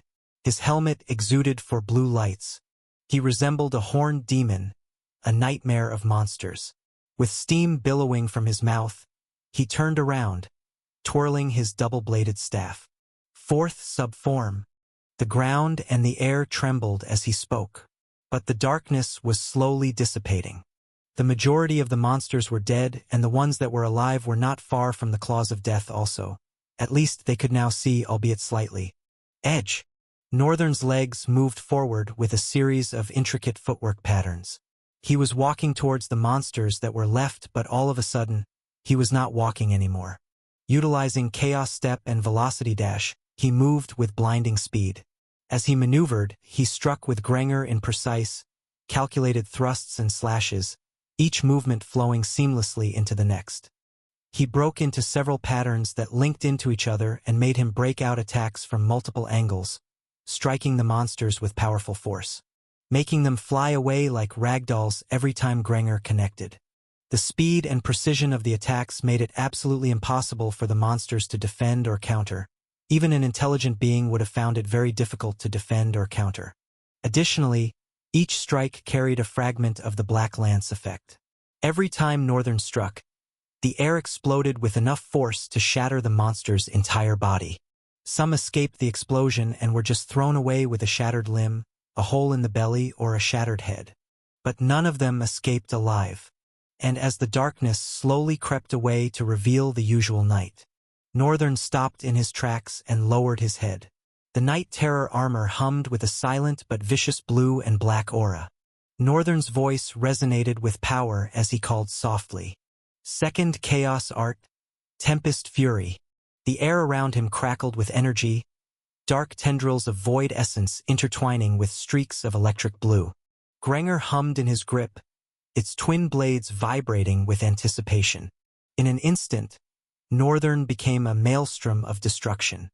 His form blurred, leaving afterimages in his wake as he tore through the remaining monsters. Each movement was a symphony of death, perfectly choreographed and executed with inhuman precision. The first monster, a hulking beast with multiple arms and eyes, didn't even have time to react. Granger's blades sang through the air, carving intricate patterns across the creature's hide. Dark ichor sprayed in arcs, suspended momentarily in the air before being vaporized by the sheer force of Northern's attacks. Northern pivoted, his four visors flashing with that eerie blue light. He spotted a group of winged monstrosities descending upon him, their talons outstretched and maws gaping. The twin-bladed staff became a whirlwind in his hands. Northern leapt, spinning in midair as he ascended to meet the flying creatures. Granger's blades left trails of void essence in their wake, forming a deadly vortex that shredded wings and severed limbs. Shrieks of pain and terror filled the air, cut short as Northern's relentless assault continued.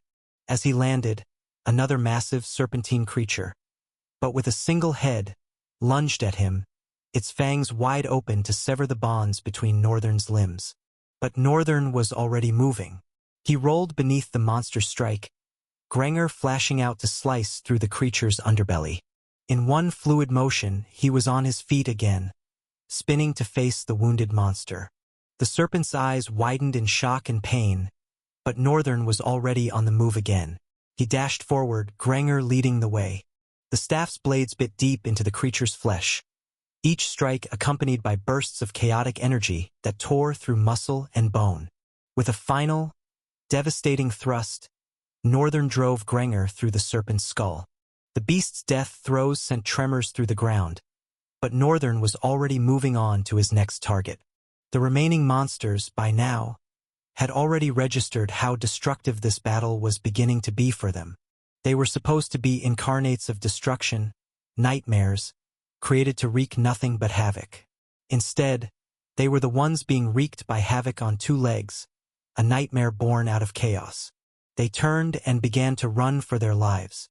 What a sight! Northern did not allow them to escape. He poured more of his essence into his ability and used Sonic Surge, pushing the ability to its limits. The air around him began to distort, reality itself seeming to warp in the face of such concentrated chaos. Northern's movements became even faster, defying the laws of physics. He seemed to be everywhere at once, striking from impossible angles and with impossible force. A group of smaller, agile creatures tried to flee, scampering over the broken terrain. Northern's eyes narrowed, focusing on their retreating forms. In a heartbeat, he was among them. Granger whirled in his hands, each strike precise and lethal. Limbs flew, bodies crumpled, and within seconds, the group was reduced to a pile of twitching corpses.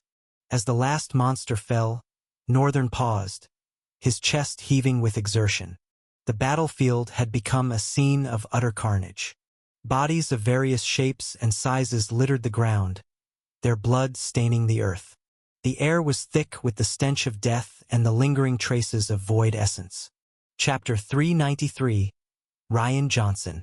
Zephyr concentrated on the rift for a minute. Even after so many monsters had poured out of it, many more were still fighting to come out. It was almost as if they were running away from something. Zephyr suddenly widened his eyes. No way. That can't be the case. His gaze stayed frozen on the rift for a couple of seconds. Then he turned to Helena, who was the closest person fighting around him. Hey, I think we need to go into the rift. Helena twisted her staff and dealt a final blow to the vicious four-legged monster that stubbornly snapped its jaws at her face. She smashed its head and fangs into smithereens, her black rod crackling with dark lightning. She exhaled and gave Zephyr all of her attention. I know, but getting up there will be very difficult. Besides, we can't all go into the rift when there's a horde of monsters here. Zephyr shook his head quickly. You don't get it. I think there are fewer monsters in the rift than outside. Helena narrowed her eyes. What? But I also think there might be something incredibly strong in there.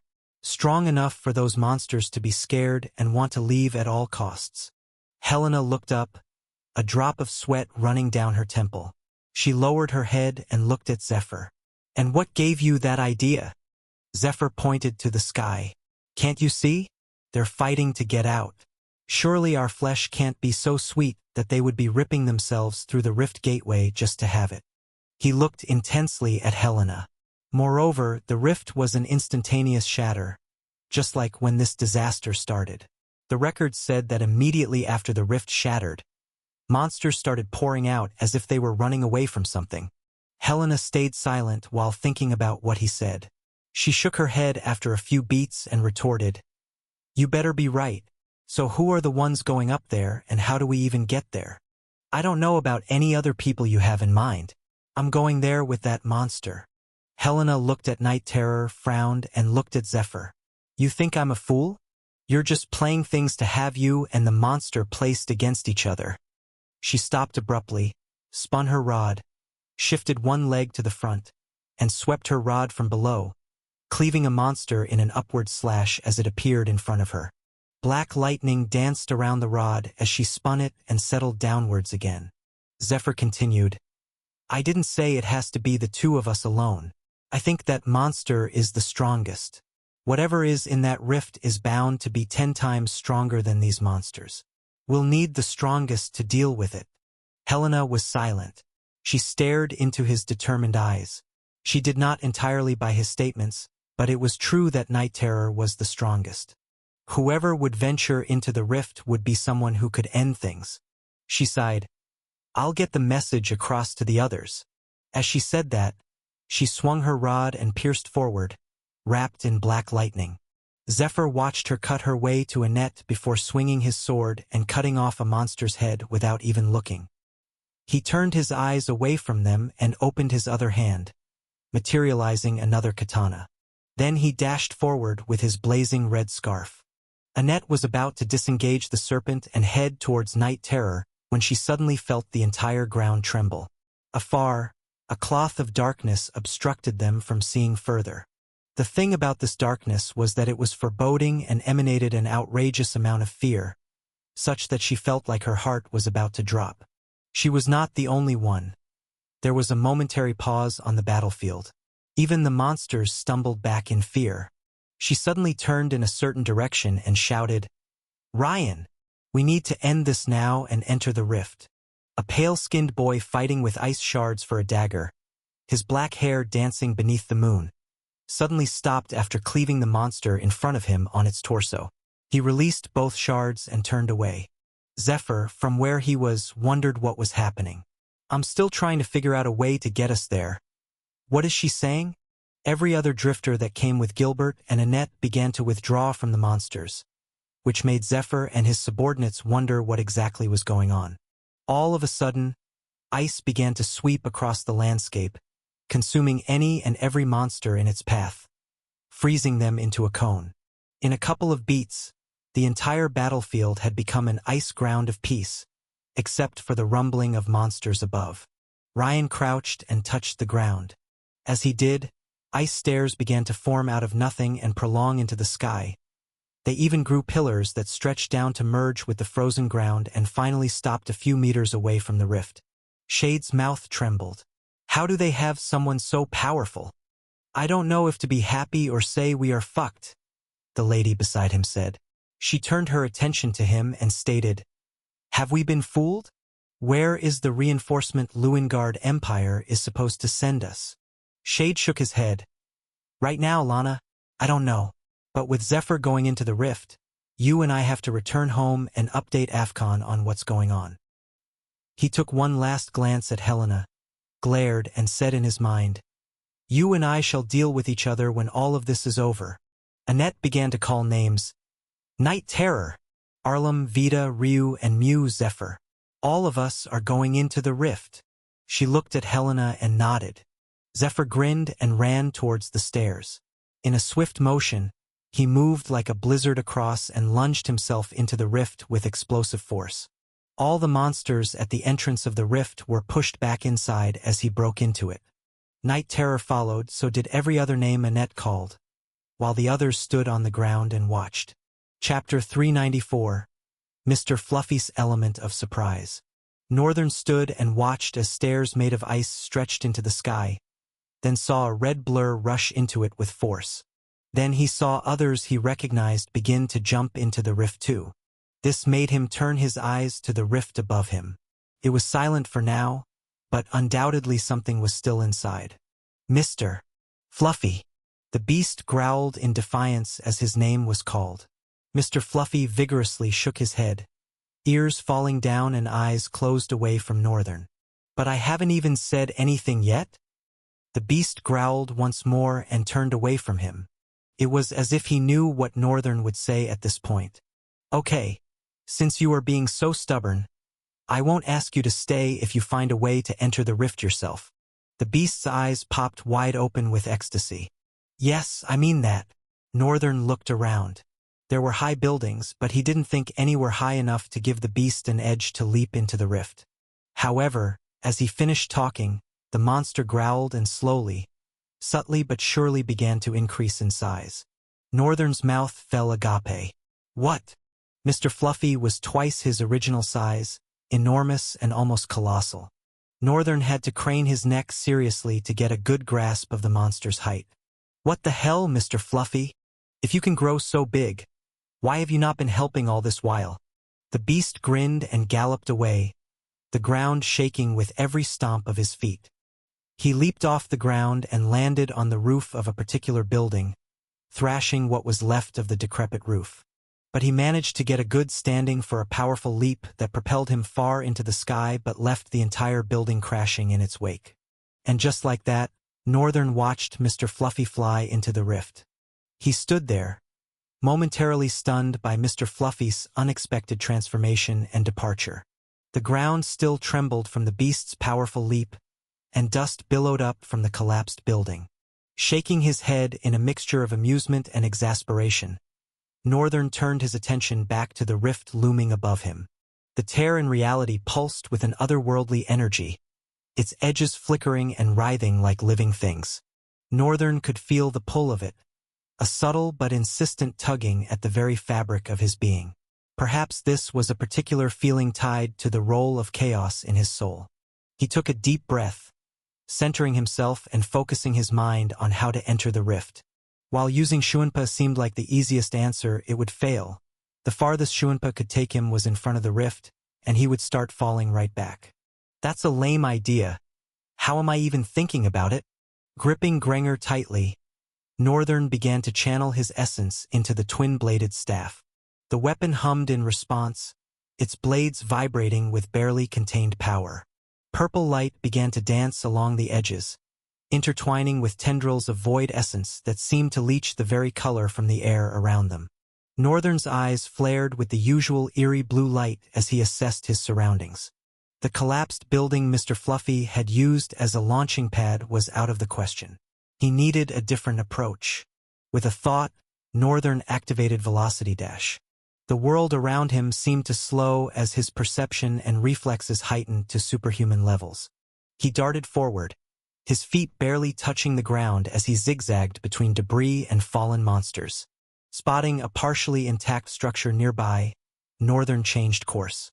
He ran up the side of the building, defying gravity with each step.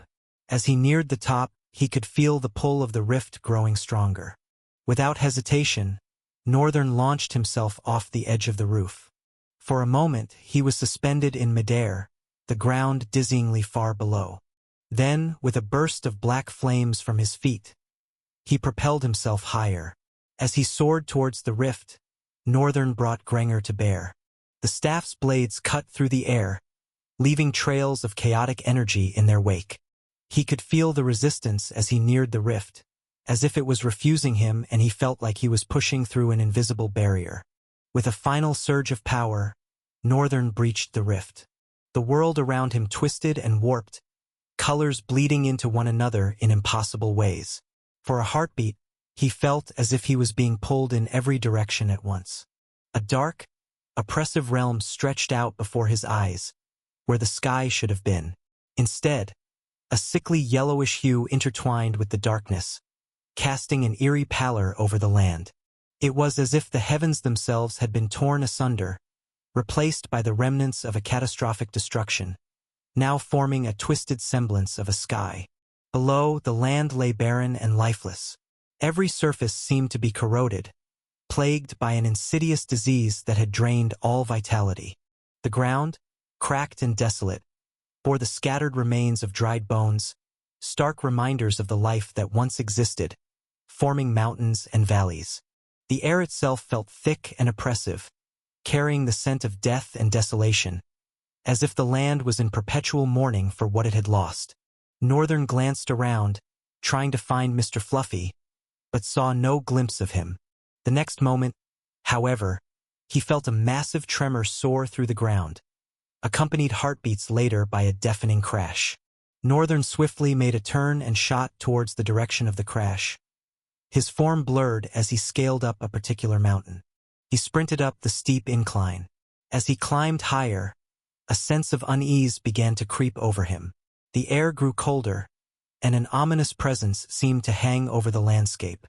Pausing to catch his breath, Northern looked around, trying to make sense of the peculiar formations jutting out from the ground. His gaze traveled up the slope, and he froze, his eyes widening in disbelief.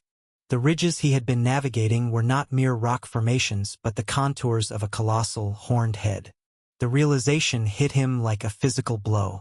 He was running on the immense skull of a fallen monster, its ancient, bleached bones now part of the barren landscape. The massive horns, curling grotesquely towards the sky, confirmed the horrifying truth. This mountain was not a mountain at all but the final resting place of a once mighty creature, its monstrous form now a twisted monument to the past.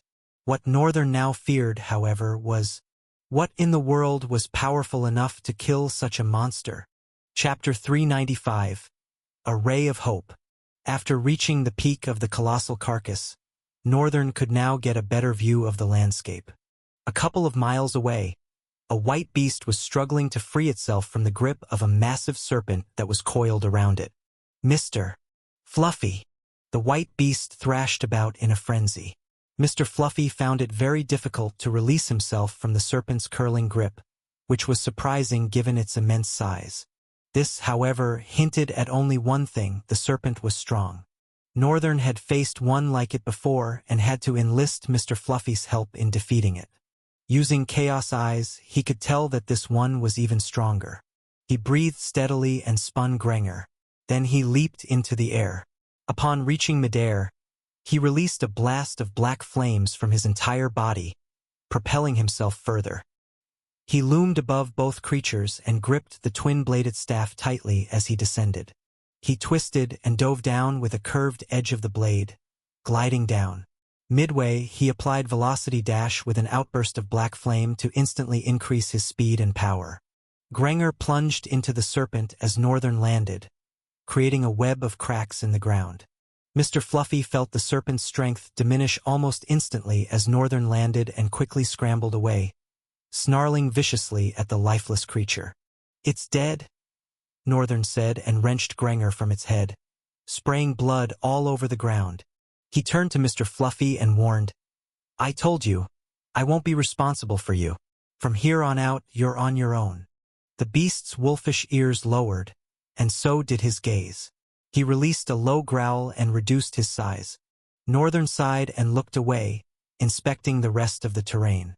The land was barren, but here and there, several carcasses like that one jutted out of the ground. Northern focused more on his danger sense, which wasn't picking up anything. He wasn't quite sure about the idea of just walking forward without a certain destination.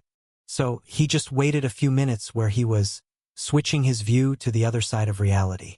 Several ligatures flowed out of everything.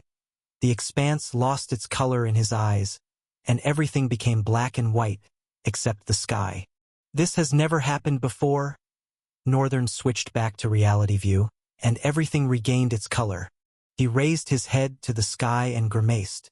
"Lately, I've been feeling a need to get a flight skill. Why does it seem like I always need to fly?"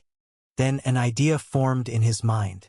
Immediately, Northern dove into the limitless void, leaving his physical body standing like a statue. The void had the capability to store the soul of every creature he had killed, and thanks to his cloning ability, he could give them a vessel to temporarily wear. "I killed a couple of flying creatures. I can just use them to fly instead of wasting my goddamn essence." Of course, it required essence to maintain those creatures, and even twice as much, considering that he was technically retaining a clone and a soul summon at the same time. However, I need to check something first. Summon profile. Name, Northern Longguard. True name, Nameless, Superscript 3. Attributes: Formless, Child of Void, Limitless Void, Vestige of Chaos and Void, Chaos Eyes, Chaos Thread, Flames of Chaos. Soul rank, Nomad.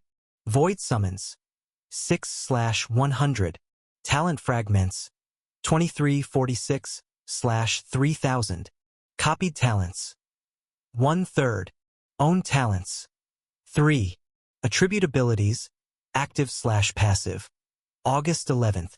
Owned items: Mortal Blade, Eternal Twilight, Silver Sword, Death Glare, and 10 others.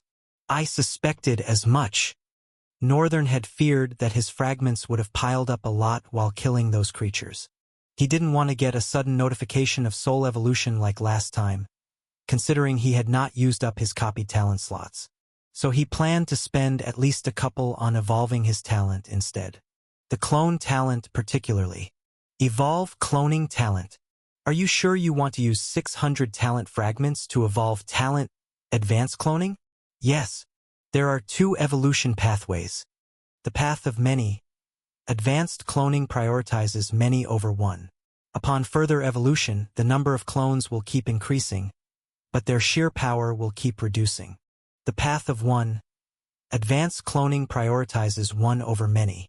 Upon further evolution, the number of clones will be restricted to only one. However, sheer power will be built upon that clone alone. A small smile played on his lips as those words appeared on 2 different panels. Before now, Northern felt like he made a bad decision, but now that he looked at it again, he didn't think he did. There was no way he would have known that he would need an ability to save souls. I will choose quality over quantity any time. He exhaled. But let's see what this has to offer. Northern selected the pathway of his choice, and immediately both panels disappeared. You have chosen the path of many. Wait! Northern hurriedly tried to stop the process, but he wasn't listened to. Evolving advanced cloning. Congratulations! Advanced cloning A has evolved to duplicate S. Talent ability self-clone has evolved to multiple clone. Talent ability other clone has evolved to independent clone. Talent attribute all the same has evolved to identification. Talent true name has been lost in the process of evolution, as it holds no reason to the new purpose and essence of the evolved talent. Talent. Duplicate. Class. S. Talent ability. Multiple clone. Independent clone. Attributes. Identification. There's a slight chance that a certain 1 in 1,000 clone could gain a sense of identity. When this clone gains a sense of identity, it can be used as a separate vessel for soul summons and would be able to evolve to a void summon later. Just like Night Terror. Northern observed the panel for a while, thinking. Afterward, he breathed and decided to let it go. I guess it wasn't a total loss then. After approving the evolution, Northern realized he needed to seek the path of quality over quantity because he needed more void summons. Hence, the reason he tried to stop it. But it was all futile. Now, he was stuck with how exactly he would create void summons. As far as he knows, he might not be able to even devolve the talent like it had happened before. So, thanks to his mistake, he really was stuck, however, this time with a ray of hope. And one can't really say how bright that single ray can shine. Chapter 396. Rich Kid. Northern exhaled and tried to console himself for his mistake, thinking about the good this particular skill had to offer. Multiple clone. You can instantly summon more than 2 clones. Independent clone. You can only summon 1 clone. However, you can designate this clone an ego of its own, making it act independently of your decisions and choices. This clone, however, can never disobey you. Northern frowned a bit at the second ability. Then his eyes widened. Good. Good. This is very good. How disappointed he felt a couple of seconds before now completely disappeared because this was a silver lining. If I can make it independent, then I can make it take on a soul summon and act independently. Of course, this ability still had some flaws, like in the end, the clone is just a clone and not a soul summon like Night Terror. He didn't know yet if it was capable of evolving to a void summon. It could be. I won't know until I try it out. Northern shrugged and flashed a satisfied smile, then dismissed the panel. The next talent he had been anticipating evolving. Evolve talent, Windstride. Northern felt elated as he said the words. He didn't know how fast he was about to become. I guess I'm about to find out. But the thought of it alone made his expectations leap beyond bounds. Are you sure you want to use 600 talent fragments to evolve talent? Windstride, S. Northern nodded. Yes. Evolving talent. Congratulations. Talent Windstride, A, has evolved to Speedwalk. Talent ability, Velocity Dash has evolved to Flash Step. Talent ability, Shuinpa has evolved to Travel. Talent ability, Time Warp has evolved to Overtime. Talent ability, Sonic Surge has evolved to Speed Burst. Talent ability, Breeze has evolved to Windstride. Flash Step, a footwork that enhances one's speed and nullifies the need for distance. Unlike Shuinpa, it is highly versatile. Travel, you can appear in and out of places you have seen or been to. Overtime, you can override time with enough speed. Speed Burst, when this ability is activated, you receive an edge of speed, pushing you faster than the speed of light for 1 second. Windstride, your legs are as fast as the wind. Northern nodded. I think I'm satisfied. He looked at the number of fragments he had left and decided to do one more. Evolve Soul Sight. Are you sure you want to evolve Talent? Soul Sight B? Yes, Northern responded. Evolving Talent. Congratulations.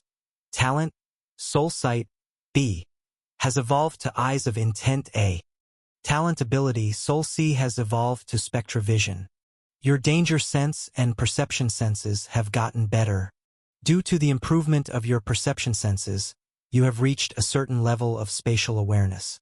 Northern was not surprised at the information. Spatial awareness was something he had been having since the days of All Eyes. Chaos Eyes is good, but I wonder if it killed the potential All Eyes has. I haven't really seen any progress since I started using it, besides the fact that he has gotten very proficient with it. The damned eyes still cause a headache to use. However, he just had gotten used to that headache. Northern finally closed all the panels and looked at what he had left. Talent fragments, 646/3000. He felt a little bit bad for himself but decided to focus more on the talents he would wish to copy. And also what he had initially started all of this to do. He summoned a single clone, stared at himself in Night Terror armor for a couple of seconds, then summoned the soul of the monsters he just killed. Once again, he was surrounded by a horde of monsters, short, tall, robust, all kinds left and right, and he was in the center of them. Northern took note of them for a moment and shook his head.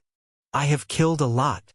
Somewhere amidst them, he caught a glimpse of a familiar face standing afar. Cal. Right? Cal. I killed him too. Right now, he just wanted to give up on finding a flight mount and use Cal as his companion. He was also curious if he would have his talent and what the young man had to offer as a soul summon. But all of that could wait. I can't afford any more time. I have to end this. He turned his eyes away and saw a certain monster. It was like a wyvern. Forelimbs connected to its wings, and its hind limbs were large, ending with large, curved claws. The monster's head was the most fearsome part of it. Did I really kill this thing? Northern thought. Probably happened very fast. It was not like he even had any time to register the faces of the monsters he killed. He singled out the soul of the monster and commanded it into his clone. The monster immediately ran towards the clone, and upon contact, both entities merged with a brilliant display of blue light that faded as the wyvern monster fully formed. Aerosiles. Northern muttered the name of the monster as it was displayed upon its profile. Since he could just leave them around the limitless void, he didn't need to worry about canceling the summon. It also didn't eat away his void essence in any manner. Northern just walked out of the void, unknown to him that his entire void was slowly becoming an abyss of nightmares. He opened his eyes to reality, and the Aerosiles was beside him. He gave Mr. Fluffy a glance and said, "Like I said, you are on your own. I have to check something out." Mr. Fluffy growled angrily as he watched Northern sit on the monster, and didn't stop growling even after the monster took off, spreading its wings into the yellowish abyss above them. A couple of seconds later, Northern was flying towards the yellowish expanse. His eyes widened as he passed. What in the world is this? It was not a sky. That was the first thing that he could deduce about it. The supposed sky looked like a completely shattered scape rather than anything a sky should be. Northern looked left and right as the monster flapped its enormous wings upward. I have a bad feeling about this. A very bad feeling. Chapter 397. The Breakout, Part 1. Northern watched the entire scenery slowly transition. It was as if he was passing through the shattered part of space into another space that was almost equally desolate. Only this one seemed a bit organized, although it emanated terror in its grotesque designs. As he flew skyward, black rocks shot out like icicles dripping from the bowels of a cavernous expanse.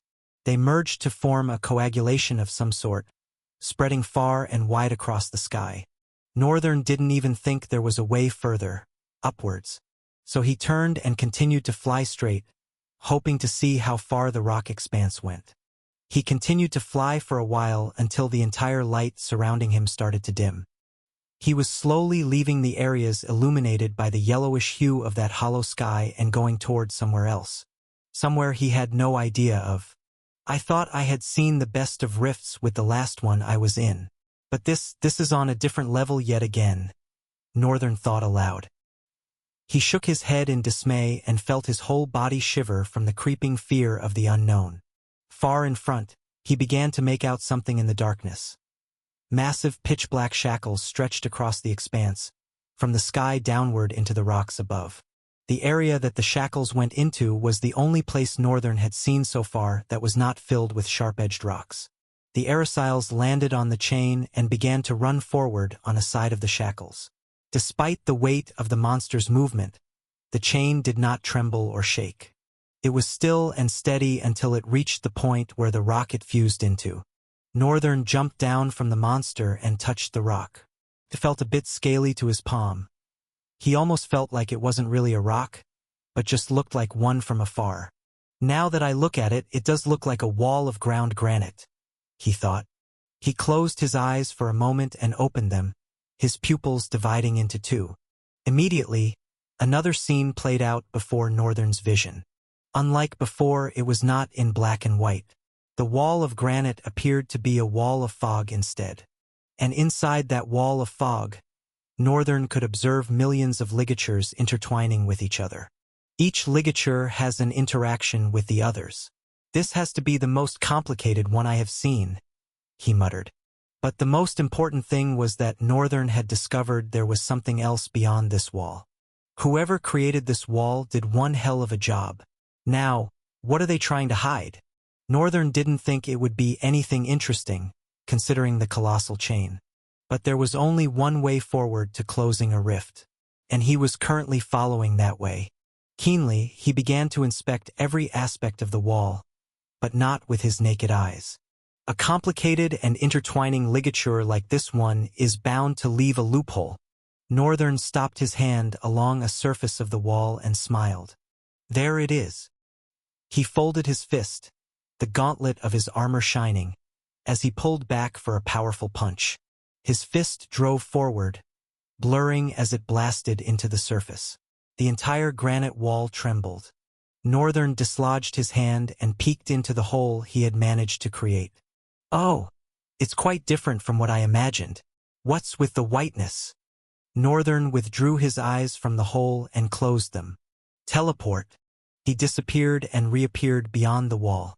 The brightness of the place was incredibly blinding, and he had to close his eyes for a couple of seconds. Not to mention the magnitude of the space width. It was so wide that he felt like a little ant in the white expanse.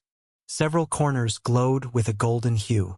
However, from those corners protruded black shackles, contrasting with what this place was.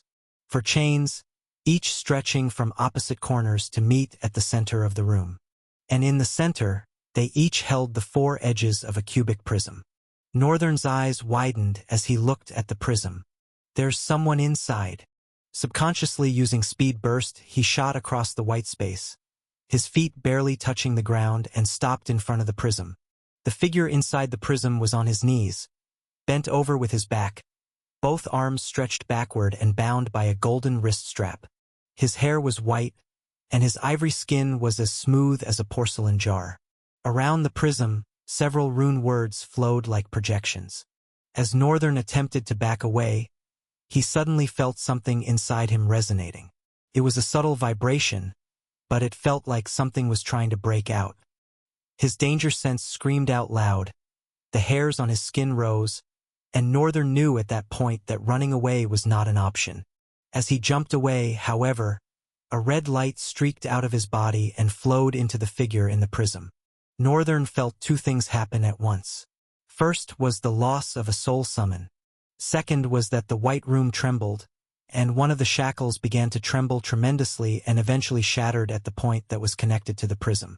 But luckily, the prism was still intact. 3 other shackles still held strong. But the loss of a soul summon was very traumatizing. Who was it?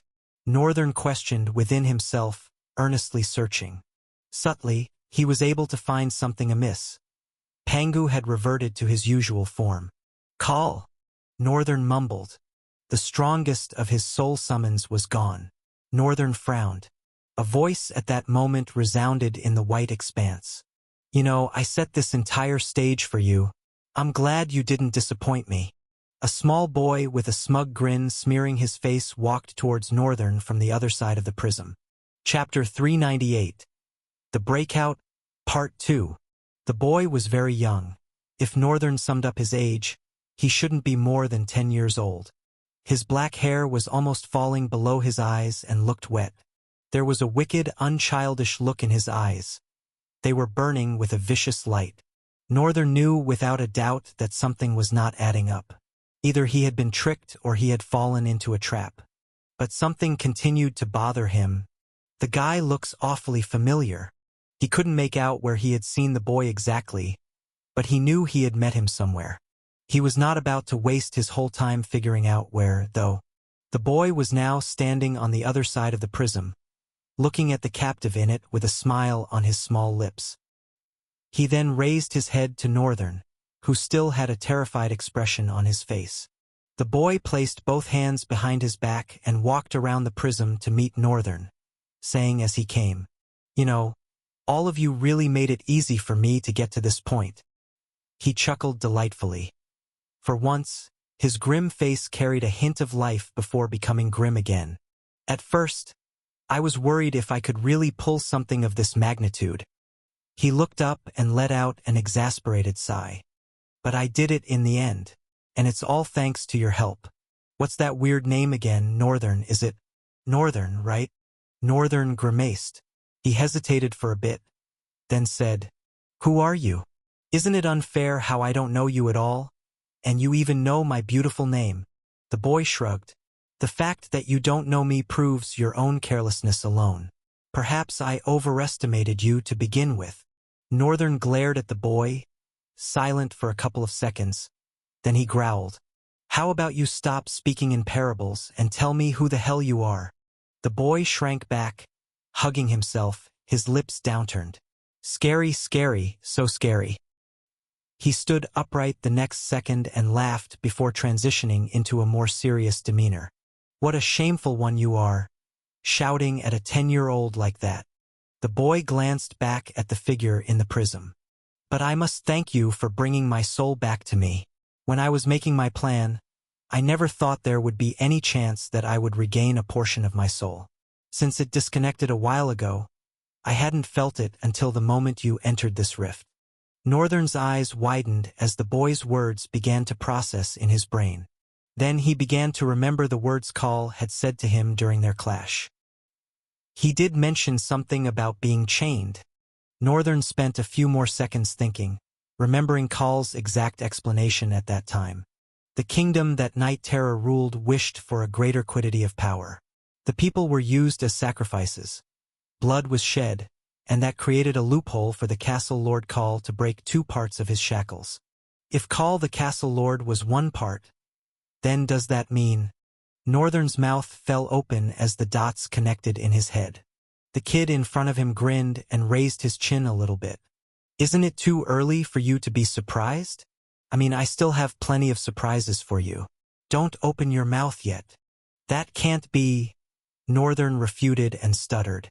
"You can't be Call. You are small and your speech. You can speak human language." The boy tore away the ragged clothes he was wearing, leaving short pants and commoner boots. Then he grinned viciously, clenching his fist as he addressed Northern. I had to learn, didn't I? Once effort was put in, learning your language proved to be no difficult task in the end. What I thought would have been difficult was avoiding you. But all of a sudden you disappeared, and decided to return at the time when I needed you. Northern stared at the boy, his eyes blazing blue. What did you do? The kid shrugged with his head, almost as if he wasn't taking their conversation seriously. What did I do? What did I do again? He touched his jaw and looked up, pretending to be in deep thought. Then suddenly shot his eyes at Northern, flashing the same evil grin again. I manipulated the rift. Northern raised a brow. What? What is that? How does that even make any sense? Believe it or don't believe it. It is what I did. Your friends are probably on the other side of this rift fighting against the horrors of it. Every drop of blood, every hatred, every desire to kill, even the honor some derive from it, is driving toward a single purpose. Let me guess. Freeing your master. The boy smiled sincerely. You do have an amazing memory. I like that. Along with myself, the father of chaos, the greatest tyrant that once lived shall return to reality. Northern ground his teeth silently before he began to talk. Just like before, father of chaos, this and that. I have no idea what you are talking about. Are you motivated by nonsense that you will stop at nothing to accomplish it? I hope he doesn't discover my lie. Truthfully, the first time Northern and Call crossed paths, it had not been a lie. He truly didn't understand how Call was addressing his masters. But now, however, a lot of things had changed. Northern now knew what a tyrant was and what an origin was. He might not know the scope of what those entities meant, but at least he had an idea of it. As the boy heard his almost growling voice, his face slowly became serious. I'll grace you with the privilege of an explanation. He paused. A few seconds passed by, and he continued. I serve the father of chaos, the one and only tyrant to ever become an origin. Usually, it is impossible for tyrants to become an origin, but Cryos was different. He was the definition of a courageous man. Swallowing his son to become an origin, he was praised as a savior, but the other origins only saw a defect. They were jealous of the power Cryos now wielded, and they sought to kill him. But killing an origin was impossible, not to say one that had swallowed an offspring of a tyrant and an origin. Northern frowned, his face pale as he connected the dots. If he was right on the dot, the father of chaos, Cryos, is the Chaos Prince's father. The Chaos Prince was an offspring of an origin and a tyrant. And the Chaos Prince was killed by his father? To be exact, swallowed? At what point? Just how confusing could this get? Chapter 399. The Breakout, Part 3. Northern could have sworn he was already following the pathway, and was sure that the murals were the last journey of the Chaos Prince. Although he didn't quite see the end, he assumed that whatever end the Chaos Prince met was at that temple, escorted by those maidens. The reason for that assumption was because that was where the vestige of the Chaos Prince was found. Moreover, an entire statue of him was built in the place. I thought that was the last timeline. Was I wrong? The tower didn't exclusively record anything pertaining to the Chaos Prince's death. It just mentioned his magnificent deed of seeking out the Void. After the Chaos Prince merged with Void, his downfall started. Fagner had written that the Chaos Prince began to change. But nothing was there about his death and what led to it. Northern, having read the mural, thought that the Chaos Prince died after splitting the sun. He was killed by the sun god, or in this case, whatever origin was attributed to the sun. But what Call was explaining to him now scattered all he knew and pointed in another direction. Moreover, Northern could understand the gravity of a tyrant becoming an origin. It's like a demon becoming an angel. That was the closest description he could find for it. But it wasn't exactly the same thing. These were concepts of beings that were worlds apart from each other. However, he used this explanation for his own easy understanding. Are you going to stand there and gawk all day? Only after the boy spoke did Northern jump out of his head. He stuttered. I'm just magnified at the scale of the awesomeness of this your master.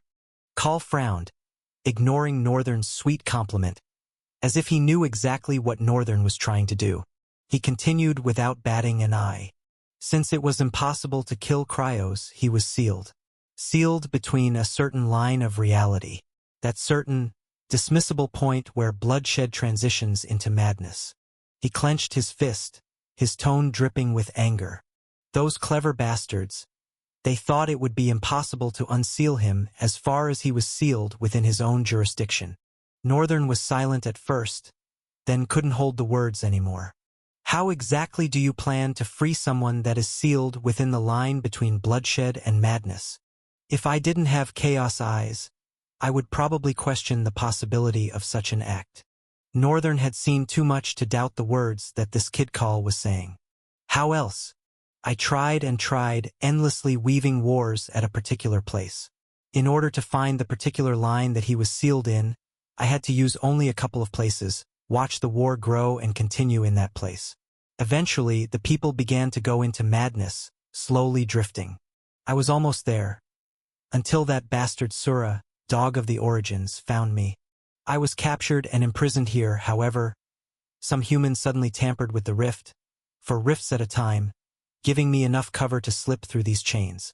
I began to start again. Only that this time it was much faster with 4 rifts at my disposal. He smiled in satisfaction and focused on Northern. You managed to close just one, but even the deed there was done. I continued with the other 3, and you humans just made it so easy for me to do. Right now, those monsters are ravaged. They are driven by nothing else but pure madness. It'll only take a while. The line will open soon. Northern gulped. After all the kid had said, he couldn't even find the words. He mentioned Sura, they must all be interconnected. It sounds like he had done a very delicate and meticulous job planning and getting to this point. And all of us humans were just being used as his pawns. Something else occurred to him. He said someone tampered with the rift. I didn't want to think that 4 rifts appearing simultaneously just happened to be a coincidence. If indeed the rifts were tampered with, then I believe the person that tampered with it was none other than Ruffsberg himself. And the Lewengard Empire has something to do with it. He ground his teeth furiously. Seriously, what is really going on here? These series of events only made his anger for Ruffsberg burn fiercer. That crappy thing for a human. Kid Call continued. I have done you a duly good explaining things to you. Now, how about we end things here so I can be there to escort my master back to the world? Northern stayed silent after Call spoke. Then, after a couple of beats, he washed his hand over his face and said, I'm very sorry, Call. I think what you are trying to do is a noble thing. Nothing concerns me with your master. If anything, I really do hope that you actually rescue your master. Even though I don't really follow the part where he swallowed his own son. But hey, who am I to judge anyone? Even I have done bad things to the government at a time, and I got served my punishment. However, the sad thing about all of this is the part where it involves some certain people. Not all of these people do I even care about. But there are some of them whom I feel genuinely care about me, and I don't have a lot of friends like that. So, he paused and looked at Kid Call seriously. I'm very sorry, Call, but it seems I will have to stop you. I can't lose my people. No hard feelings, all right? The boy frowned first, his eyes went out of focus. Then he said with a little grunt, If you want to stop me, then go ahead and do it. Why the hell are you giving me your human friendship speech about it? Northern shrugged and smiled widely, closing his eyes. I just wanted to make sure there's no hard feelings. I might not have been able to take you on alone before, but I tell you, things have changed 1,000 times since that time. Chapter 400, Kid Call. Silence ensued between them. Neither said a word for the next few minutes. They just glared at each other. Then the boy moved. He sprinted towards Northern, leaning forward with his hands behind his back. As he entered Northern's space, he dropped into a low stance and swiped a sweeping kick, hoping to make Northern fall or at least stumble. But Northern was gone. The boy frowned and quickly sprang up, twisting his body midair to locate the white-haired boy. When he spotted Northern, it was already too late. Northern's fist was inches away from his face. It connected with the force of a battering ram, sending him flying. His body rolled through the air like a rag doll, slammed against the white wall, and slumped down lifelessly. The boy quickly stood up, but Northern was faster. His kick smashed the boy's face to the side, sending him tumbling on the floor. I told you, didn't I? Things would be different. Before the boy could even blink, Northern appeared again and kicked him in the stomach, sending him into the air. He grabbed the boy's hair and tossed him to the other side. The boy flew helplessly and crashed into the prism. BRRRZZZZT. The crash caused the prism to shiver with electricity and repelled him immediately. The boy's head slammed against the metallic chain, spinning mid-air before he fell to the ground. Northern did not pity him. To any other person, he might have appeared to be bullying a 10-year-old. But to him, he was stopping a disaster. He walked towards the boy. Kid Call slowly and painstakingly pushed himself to his knees. He was drooling thick crimson spit, his forehead covered in gore, blurring his vision. He had several internal injuries, and one limb was broken. Northern's punches and kicks felt like metal boulders crushing into his body. Each time his fist connected, his entire frame electrified from the intense shock. I didn't know facing him would be this hard. Northern stopped in front of the boy and looked down. Call, why don't we make a deal? The kid looked up at Northern's face. With his forehead painted red from blood, he looked like less of a kid and more of a warrior. The kid smiled viciously before responding. Fine, speak your deal. Northern nodded and said, let me leave this place with my guys. Then you can do all this. I won't interfere in any way because it's none of my business. Silence descended for a few beats. Then the kid burst into serious laughter. He coughed and spilled blood, then stifled his laughter slowly before looking at Northern. His face contorted with seriousness. You must be insane. I am this close to achieving my dream, and you are asking me to give it all up because of the fear of death. You'll be saving my own skin? Look, Northern, look at me, the kid shouted, enduring a burning pain in his abdomen. He did not care. Do I look like I came all this way just to give up? Northern stared at the boy for a few seconds and nodded in agreement. You are right. I don't think you did. But I also didn't come all this way to be outdone by you. Kid Call let out a mirthless laugh, shaking his head at Northern. You've already been outdone by me all along, Northern. This is the only part of the battle you will win. Killing me will not stop Cryos' descent. I have meticulously connected all 3 rifts. I even weaved out some more rifts with underhanded tricks of my own. Your friends have entered the rifts. They are fighting endlessly thinking they would reach the Guardians and defeat the rift. But they won't because before they do, the line will crack, and a slight crack, however small, is enough for Cryos to make it back. Northern nodded slightly. I get it. So if I want to save my friends, I shouldn't be here chit-chatting with you. As he finished talking, a black sword manifested in his hands. Northern looked down at the boy, twirled the sword, and slashed down with ease. The boy rolled away, dodging the strike by the skin of his teeth. Pushing himself up as hurriedly as he could, he stepped back multiple times, knowing that Northern would be in front of him again. But from behind, something squelched into his back and came out in front. Northern touched his head and leaned low to whisper in his ear. Like I said, I have no hard feelings towards you. I think you just crossed paths with the wrong person. Without mercy, he wrenched out the sword, spilling blood across the white floor. The boy giggled, crimson gore flowing down his pale skin and from his mouth down his neck. He managed to turn to Northern. Instead of a terrified expression at the approach of his death, he wore a grim smile. This made Northern uncomfortable, but it was still better than watching a small boy cry in agony.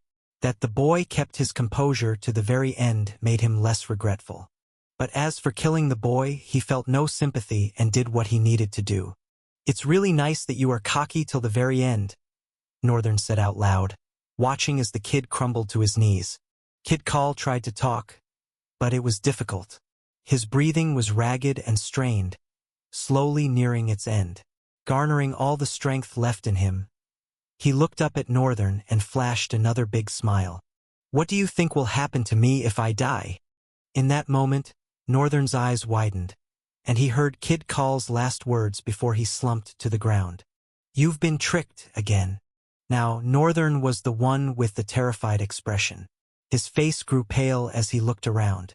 The body is still captive within the prism, so what could he mean? Northern's thoughts came to an abrupt stop as he remembered what happened with Call's soul he had. This was yet another freed soul of his. However, it was too late. The body was beginning to dissolve into a ball of light. With sweat running down his face, Northern terrifyingly watched the ball of light shoot into the prism. Once again, the entire place trembled, and another chain shattered, leaving two.